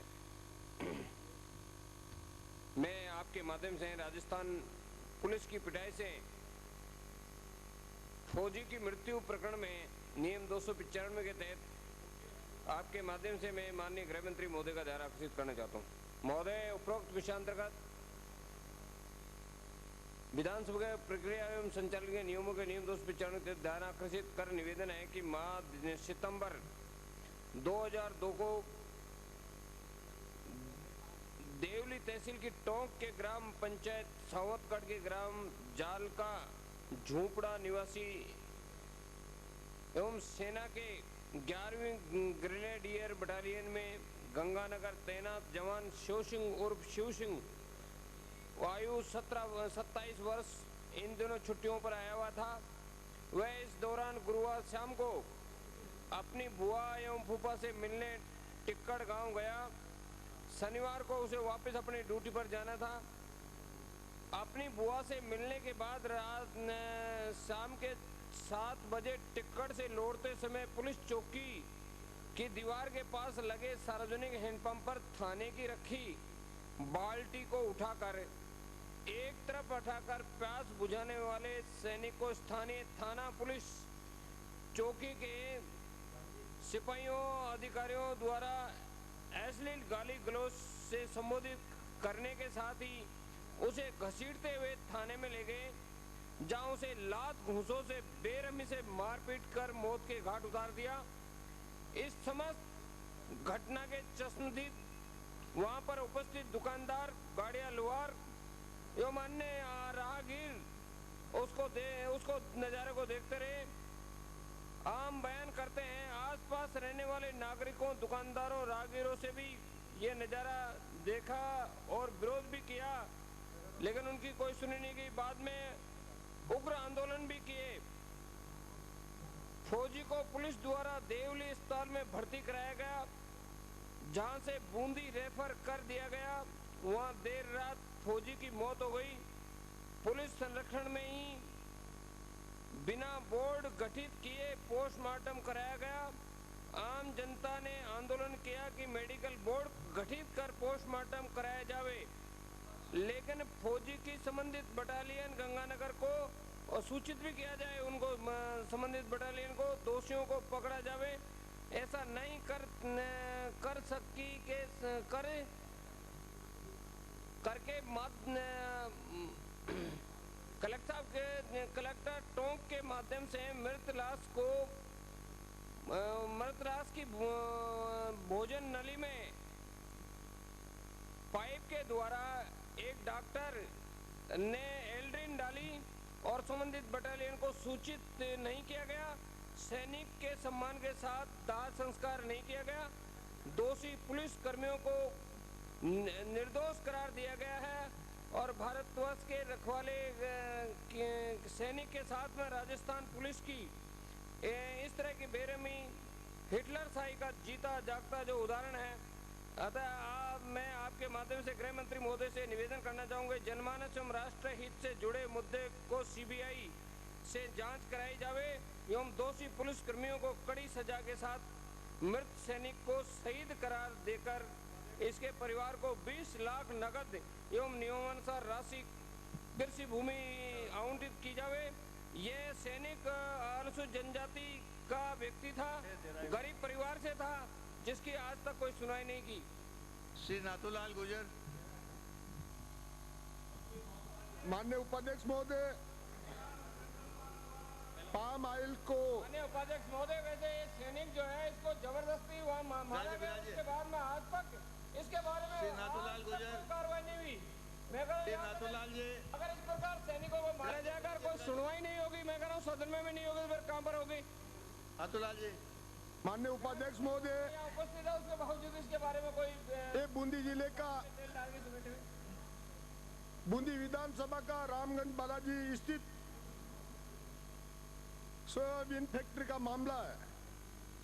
पाम ऑयल को सोया ऑयल बताकर सप्लाई करने वाले जीपीसी वाल एंड लिमिटेड बूंदी द्वारा राष्ट्रीय राजमार्ग अवरुद्ध करने के साथ चिमनी का धुआं सड़क पर छोड़ने बाबत नियम 295 के तहत विशेष उल्लेखनीय प्रस्ताव की सूचना।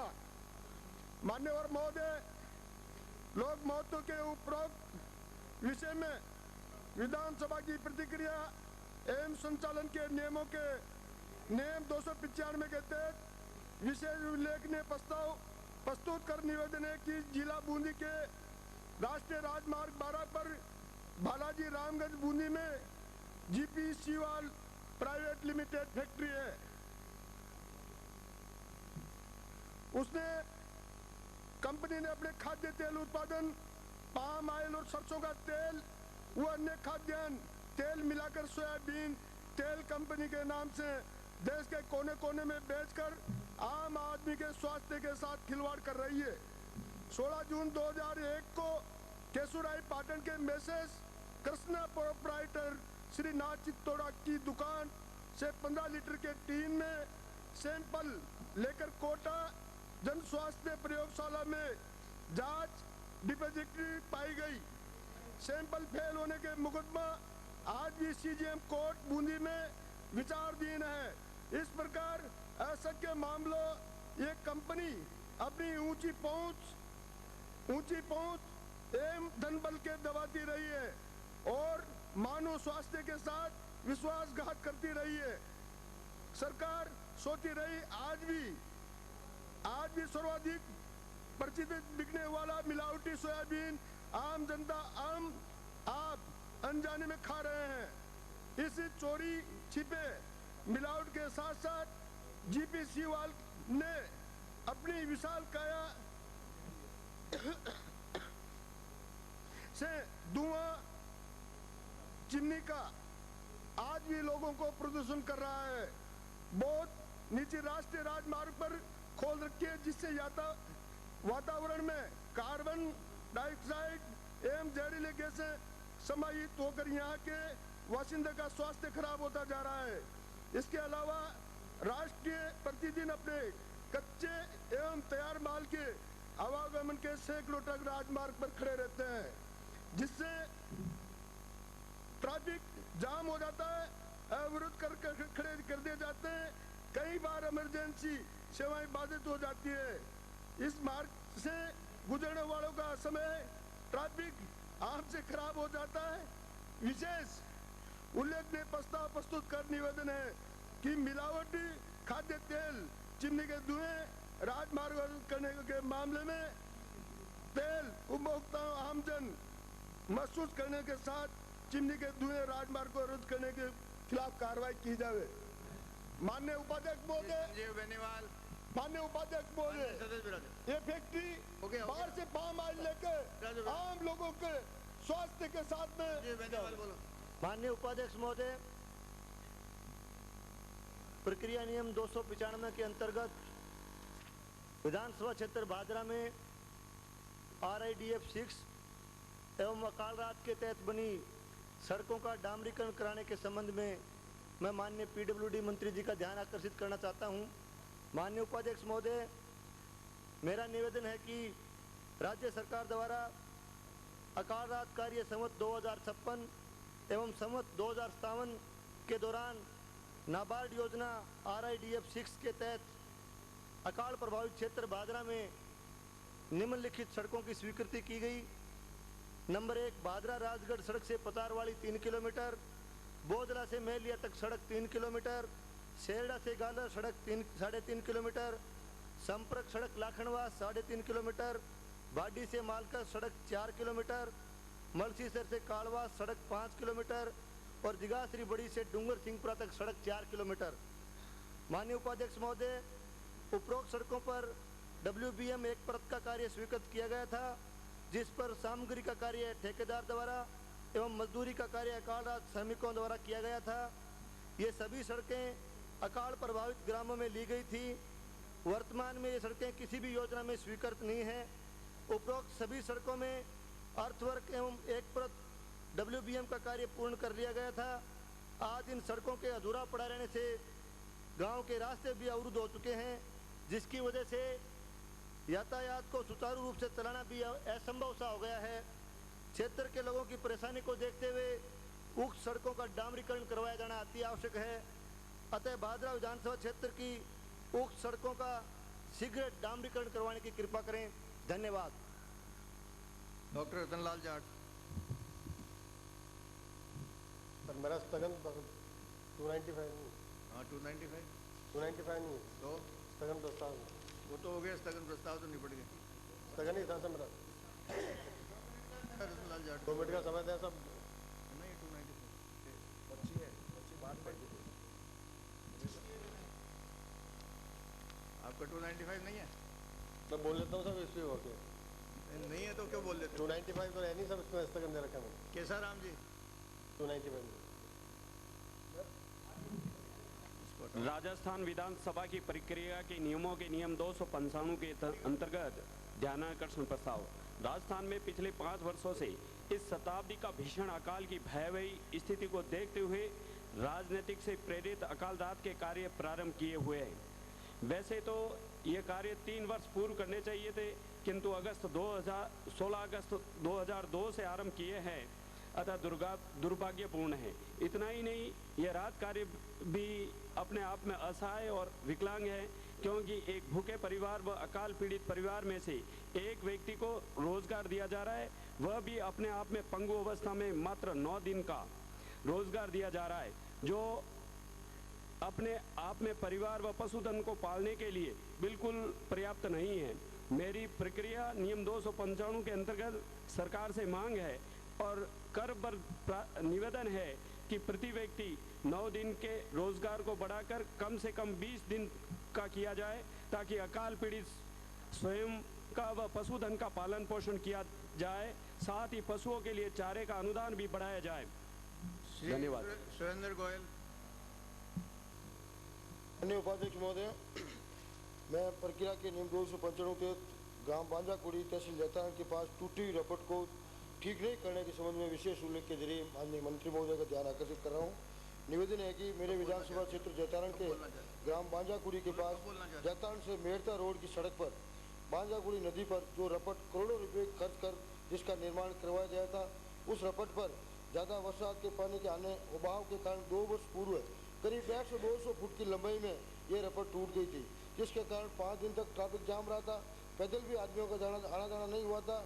काफ़ी परेशानी का सामना करना पड़ा था। बाद में अस्थायी तौर पर मुड व पत्थर डाल के रास्ता बनाया, वो अभी तक कायम है। ये तो ठीक रहा कि इस साल बरसात नहीं हुई और जिसका ज़्यादा नुकसान नहीं हुआ। अगर ज़्यादा बरसात आती और 1 किलोमीटर में जो बनी हुई रपट वो टूट जाती तो पता नहीं करोड़ों रुपए का नुकसान होता और वो भरपाई नहीं हो सकती। मैंने कई बार लिखित में और कई बार मौखिक अधिकारियों को निवेदन किया, परंतु अभी तक उसे ठीक नहीं किया गया। अगर अप्रैल तक ठीक नहीं किया गया तो करोड़ों रुपए से बनी रपट सारी टूट जाएगी, जिसकी कमी कभी ठीक नहीं किया जा सकेगा। वो मेरे विधानसभा क्षेत्र के करीब 70 गाँवों के आने जाने का रास्ता है जो बरसात के समय बंद हो जाएगा। इसलिए मेरा निवेदन है कि तुरंत उक्त रपट को ठीक करवा कर रास्ते को सही किया जाए और जिन अधिकारियों ने लापरवाही की है उसे दंडित किया जाए। श्री ज्ञानदेव ओझा, श्री नागराज मीणा,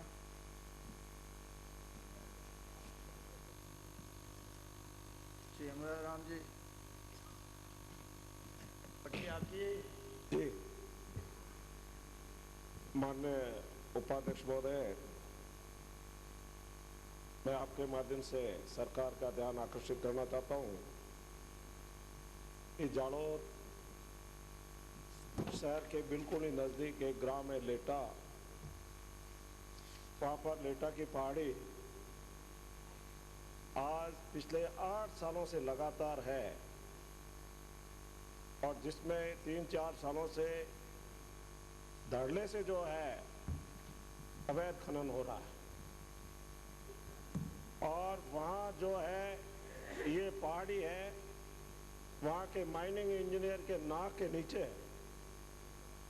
लेकिन ये माइनिंग इंजीनियर, तत्कालीन माइनिंग इंजीनियर और वर्तमान माइनिंग इंजीनियर के सहयोग से जो ये लाखों रुपए का जो नुकसान सरकार को हो रहा है रॉयल्टी के अंदर, किराए के अंदर, लेकिन कोई ध्यान नहीं दिया जा रहा है।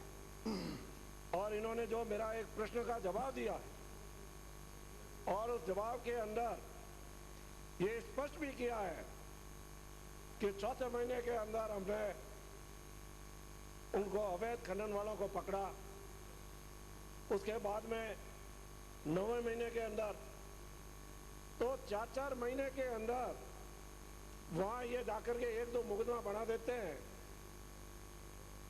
और थोड़ी बहुत जो है राशि पेनल्टी की डाल देते हैं। लेकिन आए दिन जो है 1 किलोमीटर दूर माइनिंग ऑफिस से ये पहाड़ी है और बहुत ही कीमती पत्थर है, वो हजारों टन जो है ये पत्थर है वहां से निकाला जा रहा है, लेकिन इस पर कोई कार्रवाई नहीं हो रही है। माननीय सभापति अध्यक्ष महोदय, उपाध्यक्ष महोदय, मैं आपसे ये निवेदन करना चाहता हूं कि सरकार को ये मालूम है कि जिन लोगों ने, वहां के ग्रामवासियों ने विधिवत रूप से जो है माइनिंग की लीज लेने के लिए प्रार्थना पत्र पेश किए थे, उन प्रार्थना पत्रों पर आज दिन तक गौर नहीं किया जा रहा है। किसी को एक खान भी जो है इस लेटा पहाड़ी के अंदर आवंटन नहीं की गई। इसका क्या कारण है? माननीय मंत्री जी, जो इसके लिए वहां के ग्रामवासियों ने आवेदन पत्र नियमानुसार दिए हैं, उनको आप कब आवंटन करने जा रहे हैं? उनको तो आवंटन कर नहीं रहे और ये आप उनको देने जा रहे हैं जो आज 8 साल से लगातार अवैध खनन कर रहा है और उसको तो आप आवंटन करने जा रहे हैं। और हमेशा जो है ये जो सारा पैसा जो है एक ब्लॉक है 250 रुपयों के अंदर जा रहा है। इस प्रकार से लाखों टन माल यहाँ से चला गया। वहाँ जो है अवैध मकान बना दिए गए, उसके लिए आपने अभी तक कोई कार्रवाई नहीं की है। माननीय मंत्री जी, इसके बारे में आप क्या करना चाह रहे हैं? क्यों नहीं जो है ऐसे जो अय्यन है या तत्कालीन अय्यन है जिन्होंने सरकार के जो धन का जो है दुरुपयोग किया है, लाखों रुपए उन्होंने अपनी जेब में डाले हैं और उन्हीं को खान अलॉट करते हैं जो उनकी भेंट पूजा करते हैं। मैं माननीय मंत्री जी आपके माध्यम से निवेदन करना चाहता हूं कि जब आपके सामने ये सारा नक्शा है, इतनी रॉयल्टी के इतना अवैध खनन हुआ है और वो जो उसके सारे पैसे जो उनकी जेबों में गए हैं, उनके लिए आप क्या करने जा रहे हैं? मेरा आपसे विनम्र निवेदन है कि शीघ्र से शीघ्र जिन रबारी लोगों ने, उस गांव के लोगों ने जो खनन के लिए खान आवट निवेदन प्रार्थना पत्र पेश किया है, उनको आप आवंटन करें। जबकि दूसरे जो इस प्रकार से एक व्यक्ति बार बार इस प्रकार से अवैध खनन कर रहा है, आप साल में एक मुकदमा उसके खिलाफ बनाते हो, जबकि रोजाना पत्र जा रहा है, उसके लिए आप कोई कार्रवाई नहीं कर रहे हो। मेरा आपसे विनम्र निवेदन है कि इस प्रकार जो है अवैध करने वालों के साथ में आपके जो विभाग के जो अधिकारी है उनकी मिली भगत है, उनके खिलाफ में आप अविलंब कार्रवाई करेंगे? जी श्री मदन दिलावर फरमाइए। नहीं मंत्री जी फरमा रहे सर। श्री मदन दिलावर मंत्री जी तैयार है साहब, जवाब दे रहे हैं। हाँ माननीय सदस्य दामन साहब तो जवाब दें। प्रश्न था, उसका नंबर आया नहीं, वो डिटेल में मैंने इनको इन्फॉर्मेशन दे दी है। इसके अलावा भी बात कर लेंगे, मैं चैम्बर में आके मैं बता दूंगा। माननीय मदन जी दिलावर। माननीय उपाध्यक्ष महोदय, 12 जिले के अटरू विधानसभा क्षेत्र में जालेड़ा गांव है और उस जालेड़ा गांव में श्री कृष्ण गौशाला है। उस श्री कृष्ण गौशाला के नाम 280 बीघा जमीन है, जो ये जमीन कोटा रियासत के समय में तत्कालीन नरेश श्री राम सिंह जी के ने 12 शहर और आसपास के अपाहिज बेसहारा जानवरों तथा ग्रामीण अंचल के साधनहीन काश्तकारों के मवेशियों की चराई के लिए उसको दिया था। और तब से लगातार काफ़ी वर्षों होने के बाद इसमें अपाहिज और गरीब लोगों के जानवर चरते आए थे। उन्होंने इनमें यह भी प्रावधान रखा था कि जो कोई इसमें चारा काट कर ले जाएगा उससे शुल्क वसूला जाएगा, और वह निरंतर शुल्क वसूला जाता रहा। बाद में देश आज़ाद हुआ और वो सरकार में समाहित हो गई थी, परंतु सरकार में समाहित होने के बाद ये जमीन श्री कृष्ण गौशाला के नाम से निरंतर रही। जब कोई थोड़ा बहुत व्यवधान आया होगा तो 12 के व्यापारी इन्होंने धर्मादा संस्था के माध्यम धर्मादा के नाम से धर्मादा उगाकर, और जो धर्मादा संस्था थी उसके चंदे से वर्षों तक इस गौशाला को चलाया और निरंतर रूप से राजस्व रिकॉर्ड में ये गौशाला श्री कृष्ण गौशाला के नाम से रही। परंतु श्रीमान, पता नहीं, मुझे जानकारी नहीं कि वो कौन सा समय आया जिस समय अपाहिज गायों के साथ, अपाहिज पशुओं के साथ, भूखे जानवरों के साथ अन्याय हुआ, और वो जो श्री कृष्ण गौशाला की जमीन थी उसको नगर पालिका 12 ने अपने नाम से करा लिया। अब श्रीमान, विषय यह है कि श्री कृष्ण गौशाला के नाम की जमीन नगर पालिका के नाम कैसे हो सकती है? क्योंकि नियमानुसार श्री कृष्ण गौशाला की जमीन हस्तांतरण करने का अधिकार किसी को नहीं है। फिर भी इन्होंने एक प्रस्ताव लेकर के नगर पालिका का, और उस नगर पालिका का प्रस्ताव लेकर के श्री कृष्ण गौशाला की जमीन को नगर पालिका 12 के नाम, नगर पालिका 12 हेडक्वार्टर 12 ऐसा करके उसके नाम से कर लिया। श्रीमान, यहाँ तक भी कोई दिक्कत नहीं थी, चलो नगर पालिका गौशाला चला लेगी, कोई इसका विकास करेगी। लेकिन कुछ दिनों बाद कुछ वहां के शिरफिरे लोग एक महावीर कल्याण संस्था, गौशाला कल्याण संस्थान का गठन करते हैं।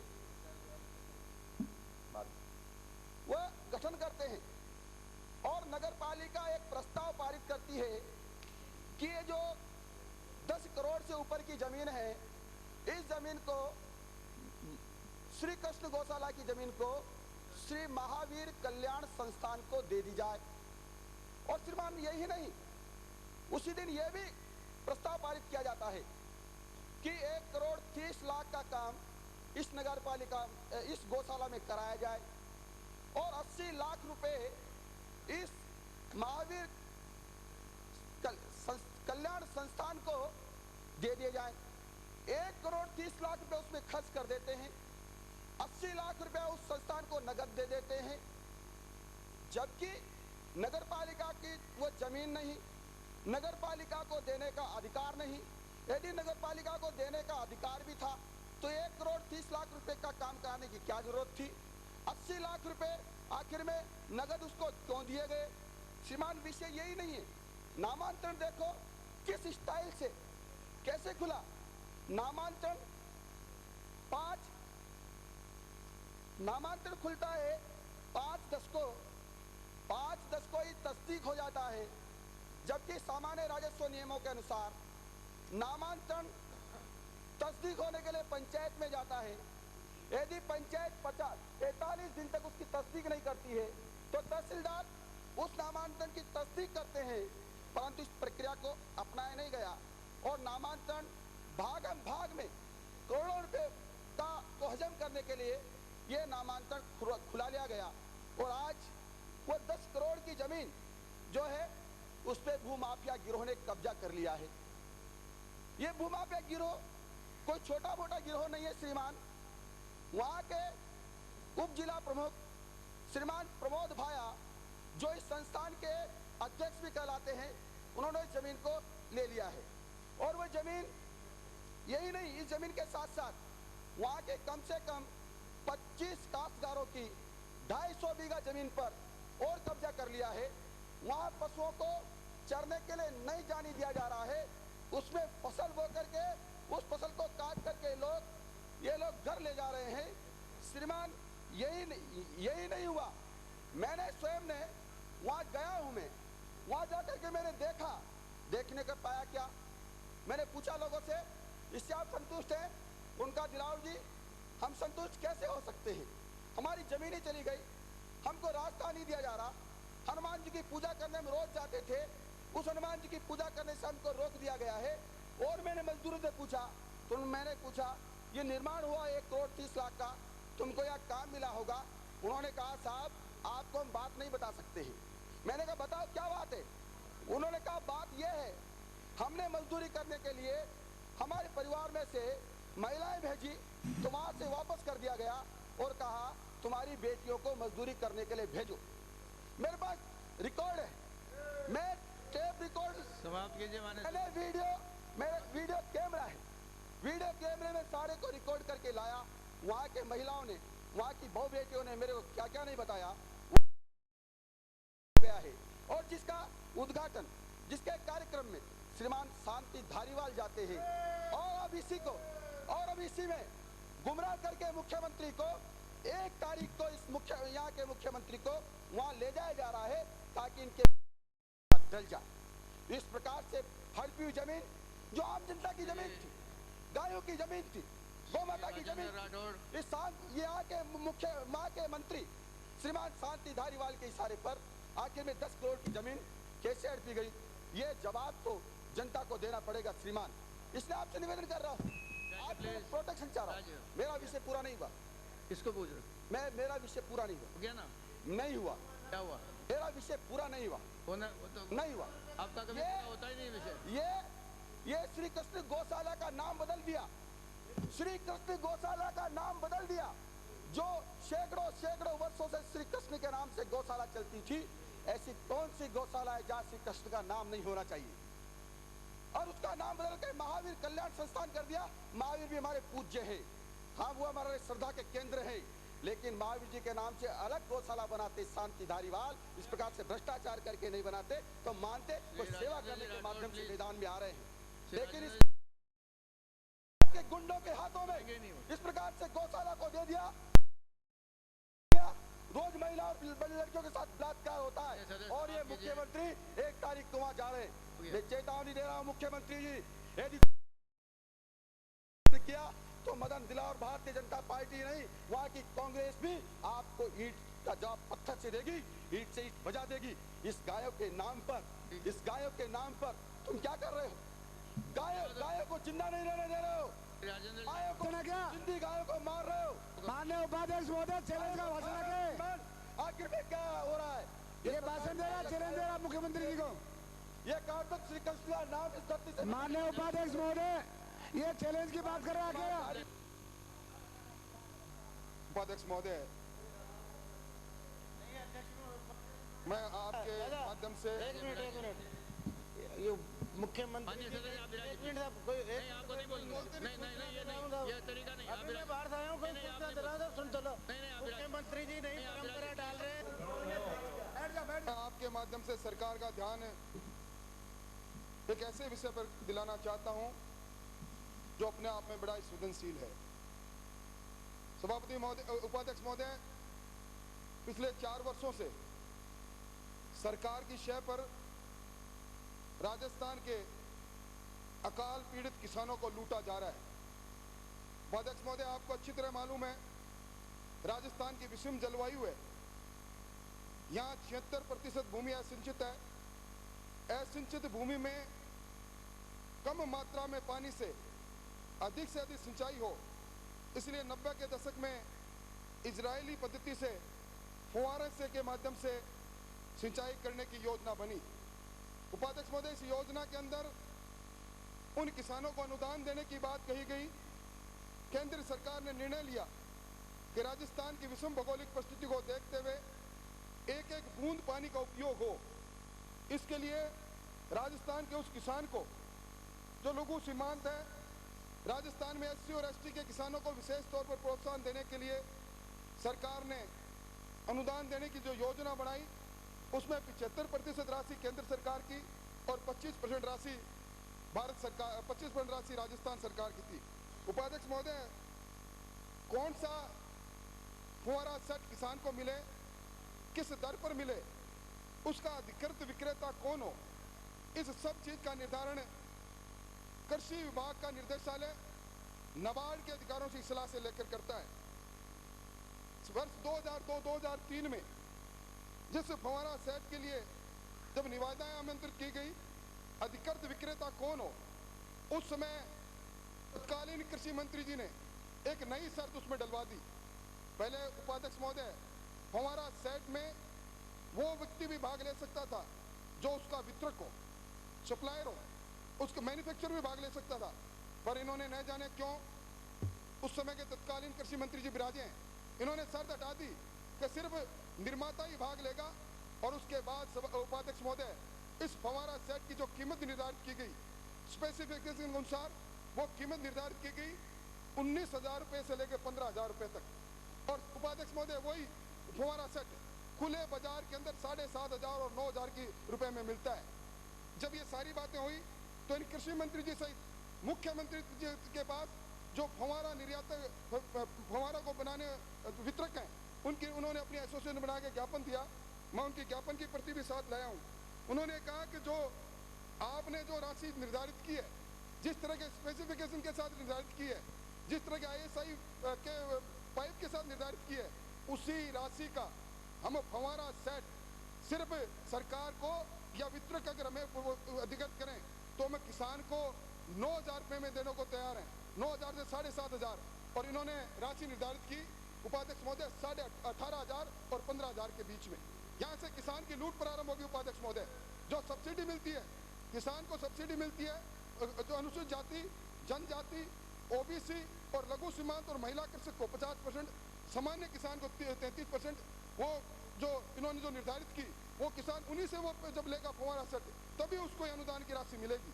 होता है उपाध्यक्ष महोदय, किसान जाता है, किसान से उसी में भूमि विकास बैंक के से ऋण लेने के लिए प्रपत्र तैयार करवाता है और तैयार करा के किसान को एक 9,000 का ऋण दे देते हैं और 9,000 की जो सब्सिडी मिलती है उसको ऊपर का ऊपर खाया जाता है। उपाध्यक्ष महोदय, जब ये निर्धारित हो रहा था कि इसका जो भी किसान को सप्लाई करेगा उसके साथ एक 10 रुपए के स्टाम्प पर यह शर्त भी लिखाई गई थी। मैं शर्त आपकी इजाजत से पढ़ के सुनाता हूँ। The firm offering their rates will have to give the following undertaking on 10 rupees non-judicial stamp.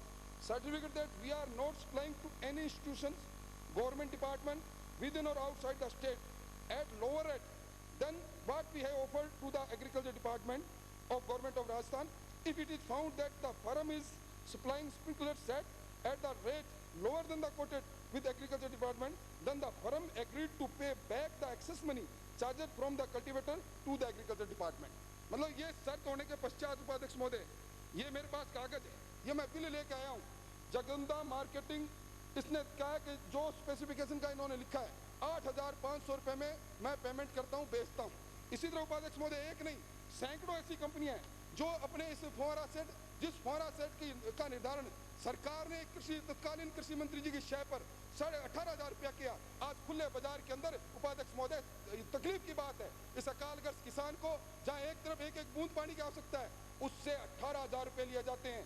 9,000 की सब्सिडी ऊपर के ऊपर उड़ाई जा रही है। इसलिए मैं निवेदन करना चाहता हूँ, अगर सरकार का पूरा दामन साफ है, सरकार को आगे बढ़कर कहना चाहिए। ये मेरे पास बिल है, सुनील इंटरप्राइजेस, ये कितने काश्तकारों के बिल उपाध्यक्ष महोदय आपको तो मैं टेबल करने को तैयार हूँ, वही स्पेसिफिकेशन है, उसी तरह का फुहारा सेट है, पर बाजार में खुले बाजार में मिल रहा है 9,000 का, खुले बाजार में मिल रहा है 7,500 का, और सरकार जो सब्सिडी देती है जिनको इन्होंने अधिकृत कर रखा है, मैन्युफैक्चरर की बात करके इन्होंने किसान को लूटने का काम किया, वो 19,000 में किसान को मिल रहा है। और सभापति महोदय, उपाध्यक्ष महोदय, मैं निवेदन करना चाहता हूँ, ये 1-2 हजार का मामला नहीं, पिछले 4 वर्षों में उपाध्यक्ष महोदय 90,000 किसानों को सब्सिडी दी है और सब्सिडी की राशि एक तो नहीं लगभग 60 करोड़ है।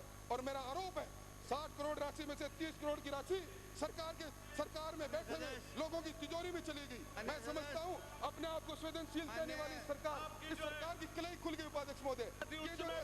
ऐसी लूट जो है किसानों के साथ में हुई है और ये भी है, मैं मानता हूँ कि ये भी वही होगी, परंतु पहले आपके तत्कालीन सरकार जो भाजपा की सरकार थी उस समय भी किसानों को इस तरह से ही लूटवाया। उपाध्यक्ष महोदय, मैं धन्यवाद देता हूं माननीय सदस्य को कि इन्होंने स्वीकार किया है कि राजस्थान के किसान के साथ लूट हुई है।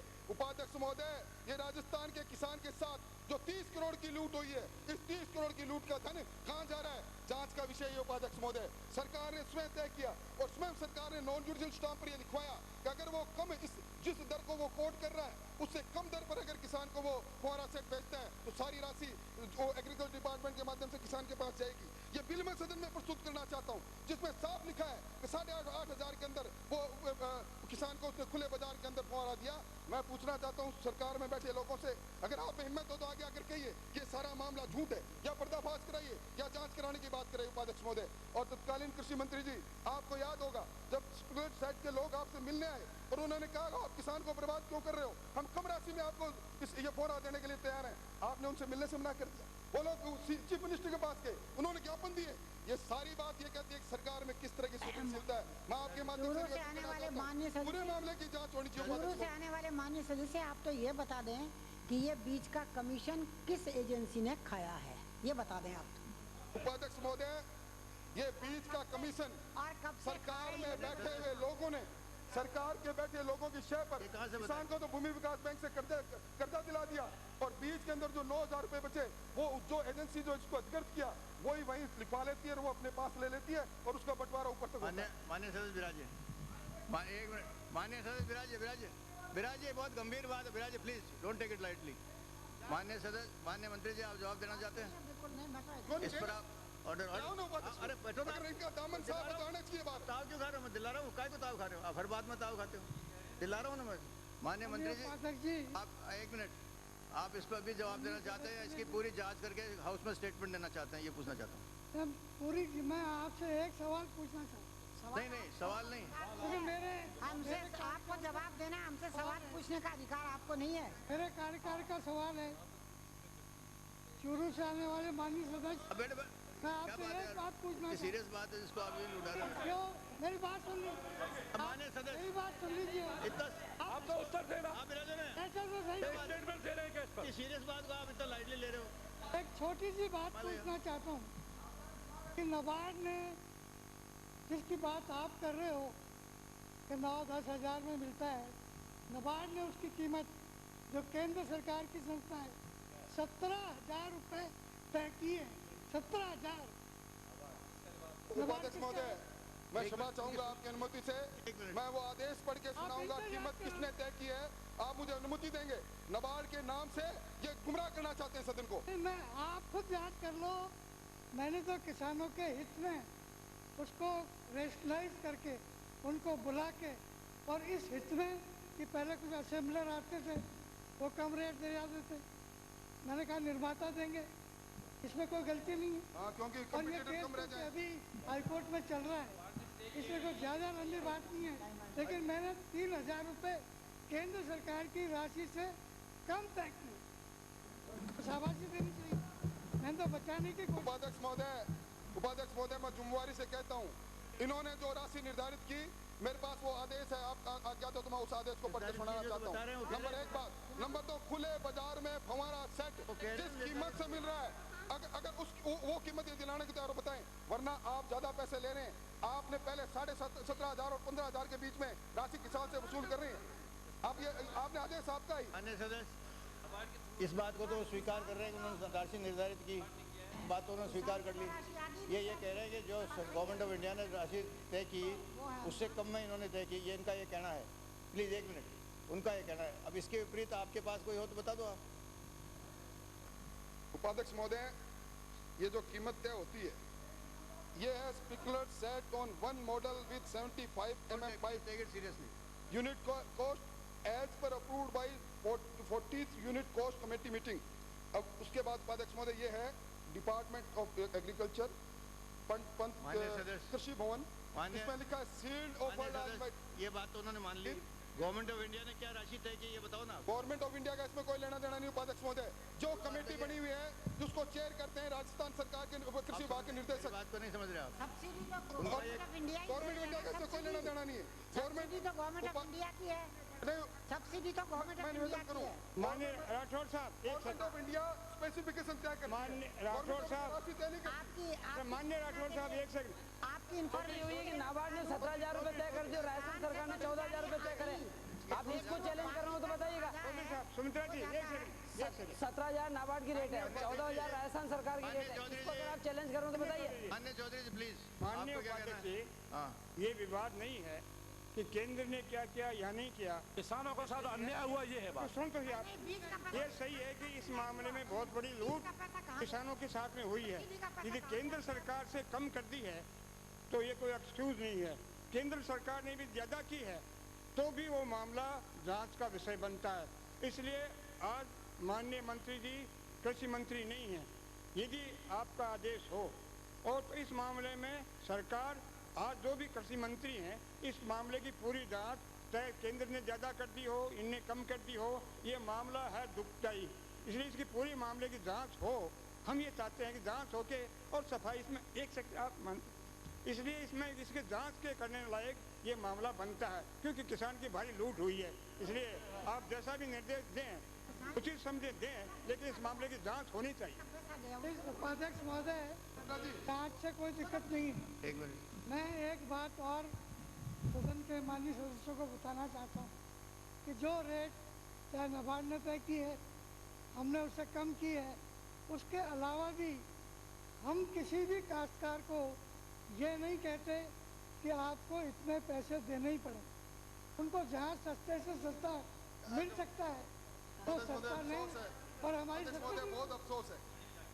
माननीय उपाध्यक्ष महोदय,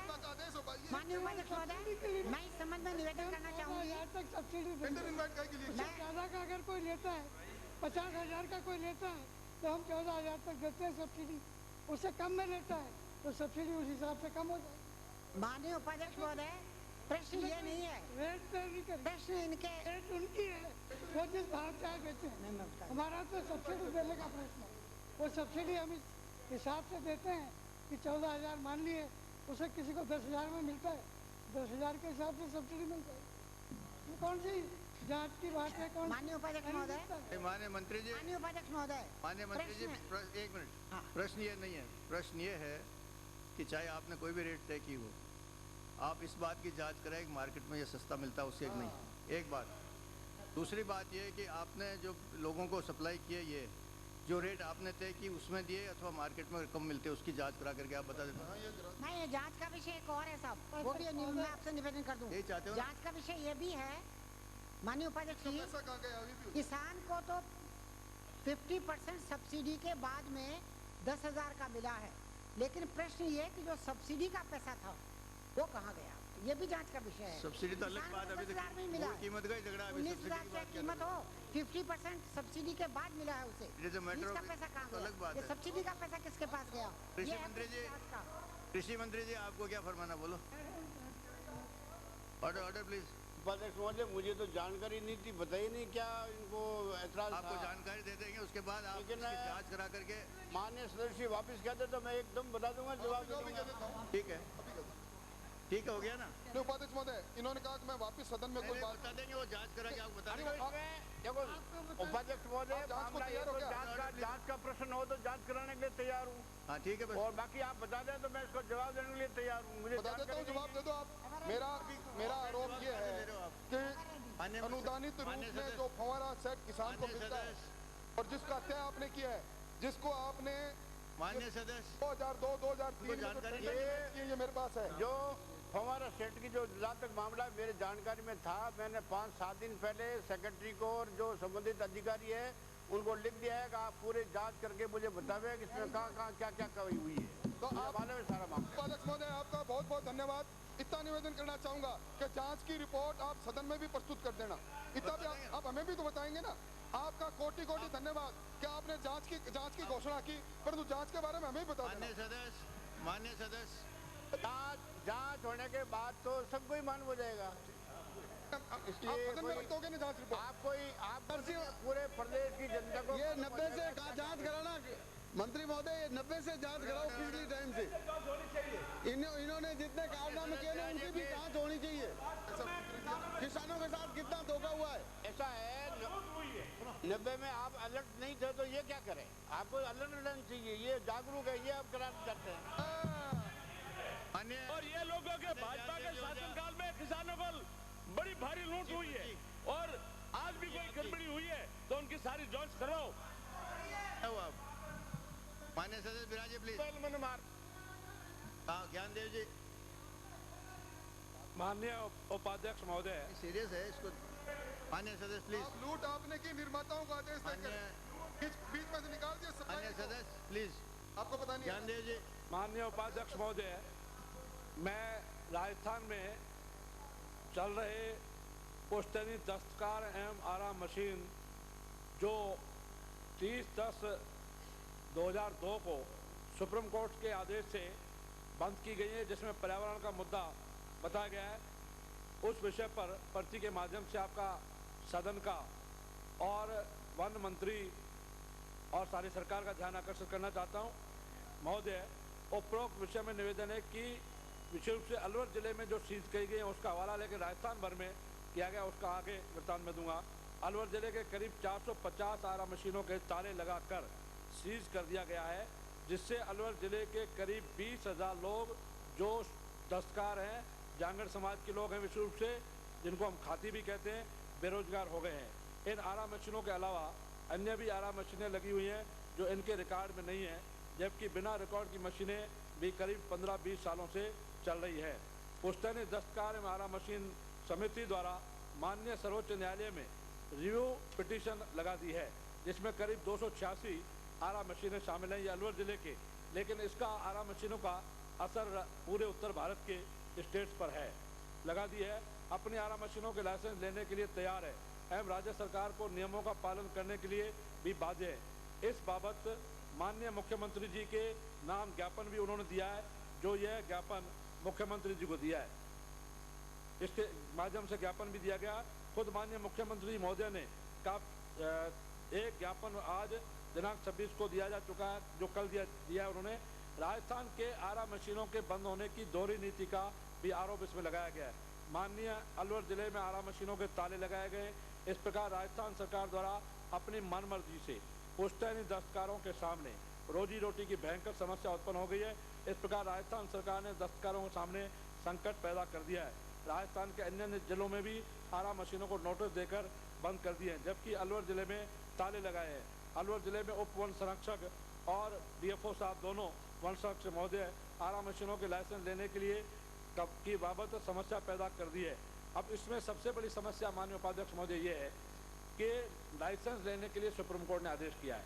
ये बात सही है, लाइसेंस में राशन कार्ड मांगा जाए, लाइसेंस में अब नागरिकता का जो हमारा परिचय पत्र है मतदाता को मांगा जाए, ये बात समझ में आती है।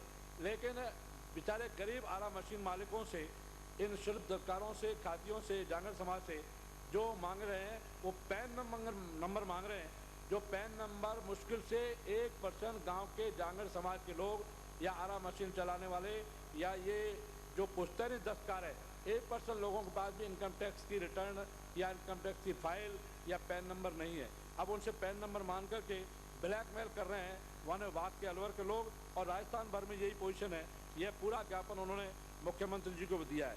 मुख्य बात यह है माननीय उपाध्यक्ष महोदय, वो विशेष ध्यान देने योग्य है कि यह जो आदेश है सुप्रीम कोर्ट का वो हरियाणा, पंजाब, हिमाचल सभी स्टेट्स पर है, लेकिन राजस्थान में जो मनमानी हुई है वन विभाग के द्वारा, और वन विभाग ने यह मनमानी करके आरा मशीन मालिकों से ब्लैकमेल करना शुरू किया है, ये मुख्य रूप से एक आरोप है। पंजाब में आरा मशीन बंद नहीं है, हिमाचल में बंद नहीं है, हरियाणा में बंद नहीं है, क्योंकि हरियाणा मेरे विधानसभा क्षेत्र से लगा हुआ बिल्कुल, और फिरोजपुर और गुड़गांव जिला है। हरियाणा में बंद नहीं, पंजाब में बंद नहीं, हिमाचल में बंद नहीं, लेकिन राजस्थान में बंद किया गया है। माननीय उपाध्यक्ष महोदय, विशेष रूप से आपका ध्यान मैं इस तरफ देना चाहता हूँ कि इन बेचारे गरीब शिल्पकारों को, इन दस्तकारों को पैन नंबर के लिए छूट दी जाए। इसके लिए क्या करना पड़ेगा, हम लोगों को सदन की ओर से माननीय मुख्यमंत्री जी को ने जो एक पत्र स्वयं ने भेजा है, मैं धन्यवाद दूंगा, पत्र तो उन्होंने भेजा है। पत्र लिखने में तो यह सरकार बहुत माहिर है। पत्र लिख करके उन्होंने लिखा है अब पंजीकृत आरा मशीनों को लाइसेंस दिलाने का आग्रह, ऐसा उनके सेक्रेटरी साहब ने बताया। माननीय मुख्यमंत्री जी ने पत्र 10 दिन पहले लिखा है, लेकिन पत्र लिखने से काम नहीं होगा। मामला सुप्रीम कोर्ट का है। सुप्रीम कोर्ट में रिव्यू पिटीशन में सरकार को जाना चाहिए था। माइंस विभाग का या वन विभाग का मैटर था, वो माइंस विभाग पर भी और मार्बल ग्रेनाइट पर भी प्रतिबंध लगाया गया था। राजस्थान सरकार ने आनन फानन में मार्बल और ग्रेनाइट के लिए रिव्यू पिटीशन में जाकर 3 या 4 दिन या 1 सप्ताह में उनको छूट दिलवाई। दोबारा माइंस चालू हो पाई, सारी माइंस चालू हुई, खुशी की बात है। हमको माइंस जिस ढंग से चालू हुई, माइंस के मार्बल, ग्रेनाइट या पत्थर किसी तरह का मकान बनाने वाला या कोई भी निर्माण का पत्थर या कोई भी खनिज चालू हुआ, उसी प्रकार से एक रिव्यू पिटीशन में हमारी राजस्थान सरकार ने जाना चाहिए। राजस्थान सरकार ने सुप्रीम कोर्ट में, और मुख्यमंत्री जी ने उनको जो ज्ञापन देने के आरा मशीन अलवर के लोग, उनको आश्वस्त भी किया है कि हम जाएंगे। लेकिन मेरा सदन में, सर्वोच्च सदन में आपका ध्यान आकर्षित उपाध्यक्ष महोदय करते हुए और संपूर्ण सदन का करते हुए मेरा विनम्र निवेदन है कि जो भी वन मंत्री की ओर से या मुख्यमंत्री जी की ओर से रिव्यू पिटीशन में एप्लीकेशन लगे वो तुरंत लगे। लगभग 2-3 महीने से, 2.5 महीने से आरा मशीन के राजस्थान भर के लोग दुखी हैं। 20,000 कारीगर या बेचारे मजदूर या हेल्पर, और यहाँ तक है कि मुर्दों के लिए भी लकड़ी नहीं मिल रही है। यह स्थिति वहाँ पर हमारी हुई है। मुझे खुद आग्रह करके और वन विभाग के अधिकारियों को अभी एक डेड बॉडी के लिए लोगों ने आग्रह किया, लकड़ी नहीं मिल रही, मुझे दिलवानी पड़ी। मेरा आपसे आग्रह है कि रिव्यू पिटीशन में सरकार जल्दी जाए और 2, 4, 5, 10 दिन के अंदर यह निर्णय हो, ताकि आरा मशीनें चालू हो सके, इनका दुख दर्द दूर हो सके। और जो लाइसेंस प्रणाली है, उस लाइसेंस प्रणाली में इन बेचारे गरीब दस्तकारों को, शिल्पकारों को, या ये जो हमारे पुश्तैनी दस्तकार आरा मशीन वाले हैं, इनको और लाइसेंस देने में भी छूट दी जाए, सरलीकरण किया जाए। यह आज के पर्ची के माध्यम से मैं आपको निवेदन करना चाहता हूं। सरकार इस तरफ तुरंत ध्यान दे, अतिशीघ्र ध्यान दे, और मुख्यमंत्री जी या मंत्री या माइंस सेक्रेटरी या वाइस सेक्रेटरी सदन की मेज पर रखे जाने वाले पत्रादि डॉक्टर चंद्रभान। माननीय उपाध्यक्ष जी, पूरे राजस्थान में 10,000 लोगों का माननीय उपाध्यक्ष महोदय, माननीय उपाध्यक्ष महोदय, माननीय उपाध्यक्ष महोदय, मेरा एक इतना सा निवेदन है, आरा मशीन वालों ने जिन्होंने सन 2000 के पहले पैसे जमा करा दिए हैं, आवेदन शुल्क पूरा जमा हो गया, सुप्रीम कोर्ट के आदेशों के पहले वालों, उनको तो साहब इजाजत दी जाए। डॉक्टर चंद्रभान आपने छूट दी। माननीय उपाध्यक्ष महोदय, माननीय उपाध्यक्ष महोदय, माननीय उपाध्यक्ष महोदय, माननीय उपाध्यक्ष महोदय, माननीय उपाध्यक्ष महोदय, माननीय उपाध्यक्ष महोदय, माननीय उपाध्यक्ष महोदय, आप इनके साथ लग गए। आप साथ नहीं लगे। समझो बात, आज गाँव में मामला, माननीय उपाध्यक्ष महोदय, अब समझदार, मामला कोर्ट में है। कोर्ट के आदेशों के पहले जिनके पैसे जमा हो गए उनका कोर्ट आदेशों के पहले जिनके लाइसेंस फी जमा हो चुकी है सरकार के पास। बेरोजगार हो गए हैं, गाँव में जलाने के लिए, मुर्दों को जलाने के लिए लकड़ी भी नहीं है। माननीय उपाध्यक्ष साथ ही है, इसलिए बोल रहे हैं ये ध्यान दिलाया जाए। आप बिराजिए। माननीय उपाध्यक्ष महोदय, मशीनों का मैटर है। माननीय सदस्य, ये जुलूस निकाले गए साहब, माननीय सदस्य, आप बिराजिए। ये जुलूस निकाले गए, ये मुख्यमंत्री जी का पत्र है। आप सुनिए ना, ये एम्पावरमेंट कमेटी है जो मनमानी की है, एम्पावर कमेटी ने जो मनमानी की है उसकी तरफ ध्यान दिया जाए। आप स्वयं कह रहे हो, एक मिनट, आप बिराजिए प्लीज। आप बिराजिए, आप स्वयं कह रहे हैं ये कि आप बिराजिए। आपने कहा ये सब साथ लगे, ये तो मेरे साथ है ही साहब। आप बिराजो ना, आप स्वयं ये कह रहे हो, प्लीज लो बिराजिए। माननीय उपाध्यक्ष महोदय, माननीय उपाध्यक्ष महोदय, अरे आप बिराजो ना, रास्ता निकालते सुनो तो सही, तो निकालने कैसे निकालते? आप बिराजिए। चंद्रशेखर जी बातों में मस्त है, कोई वो उपाध्यक्ष महोदय, एक मिनट क्या है, आप स्वयं ये कह रहे हैं। माननीय सदस्य, चंद्रशेखर जी, अलवर का मामला है, आपका ध्यान, अलवर का मामला, आरा मशीनें बर्बाद है, 20,000 लोग अलवर जिले में।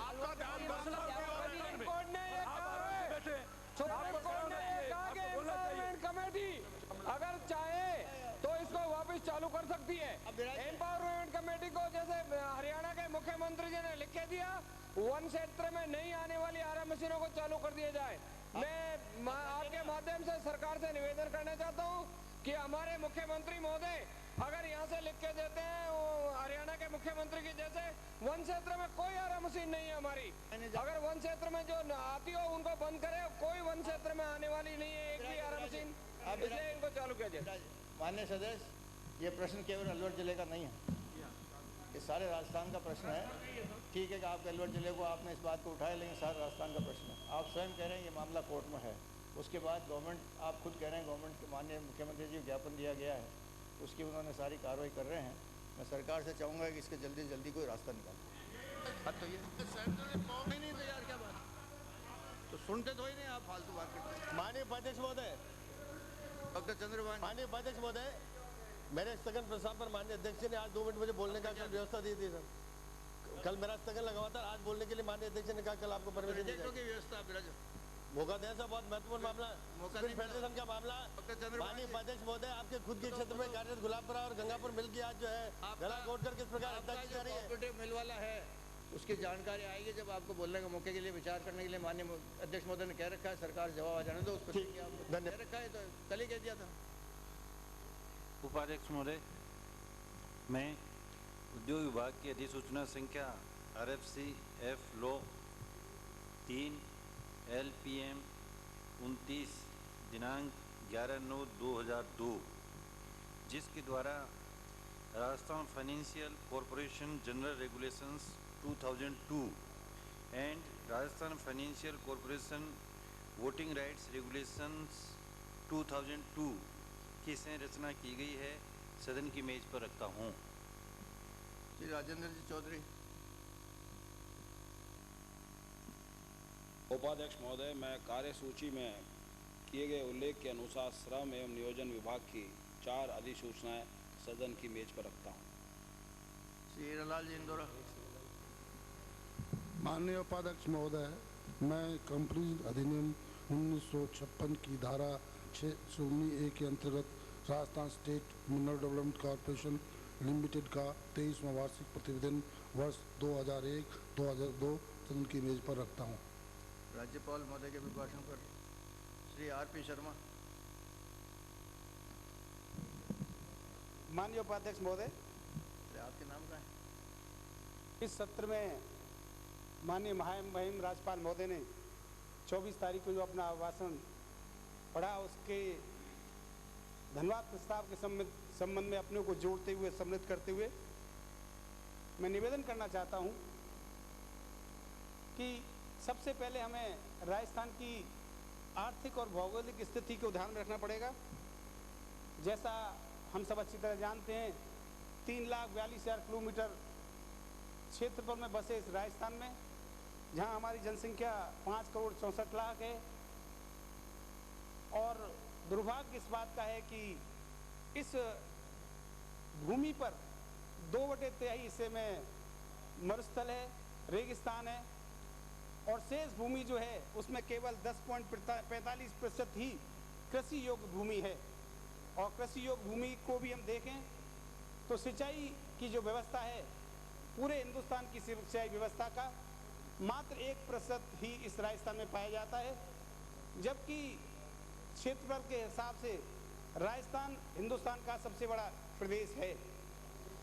मैं माननीय उपाध्यक्ष महोदय निवेदन करना चाहता हूं, हमारी आर्थिक स्थिति प्रति व्यक्ति आय जो लगभग 3500 प्रति व्यक्ति है प्रति वर्ष, वो भी गंभीर रूप से एक चुनौती है, एक समस्या है। मैं इस मौके पर धन्यवाद प्रस्ताव में बहस करते हुए आभार प्रकट करना चाहता हूं माननीय महामहिम का, जिन्होंने राज्य सरकार की तथ्यात्मक स्थिति को समझते हुए राज्य सरकार की विकास की योजनाओं का जिक्र करते हुए उन योजनाओं में क्या क्या कार्रवाई की गई है और क्या कार्रवाई की जानी है, उसका एक विस्तृत जो ब्यौरा दिया गया है, वो निश्चित रूप से सराहनीय है। मैं इस मौके पर आभार प्रकट करना चाहता हूं माननीय मुख्यमंत्री अशोक गहलोत जी का, जिन्होंने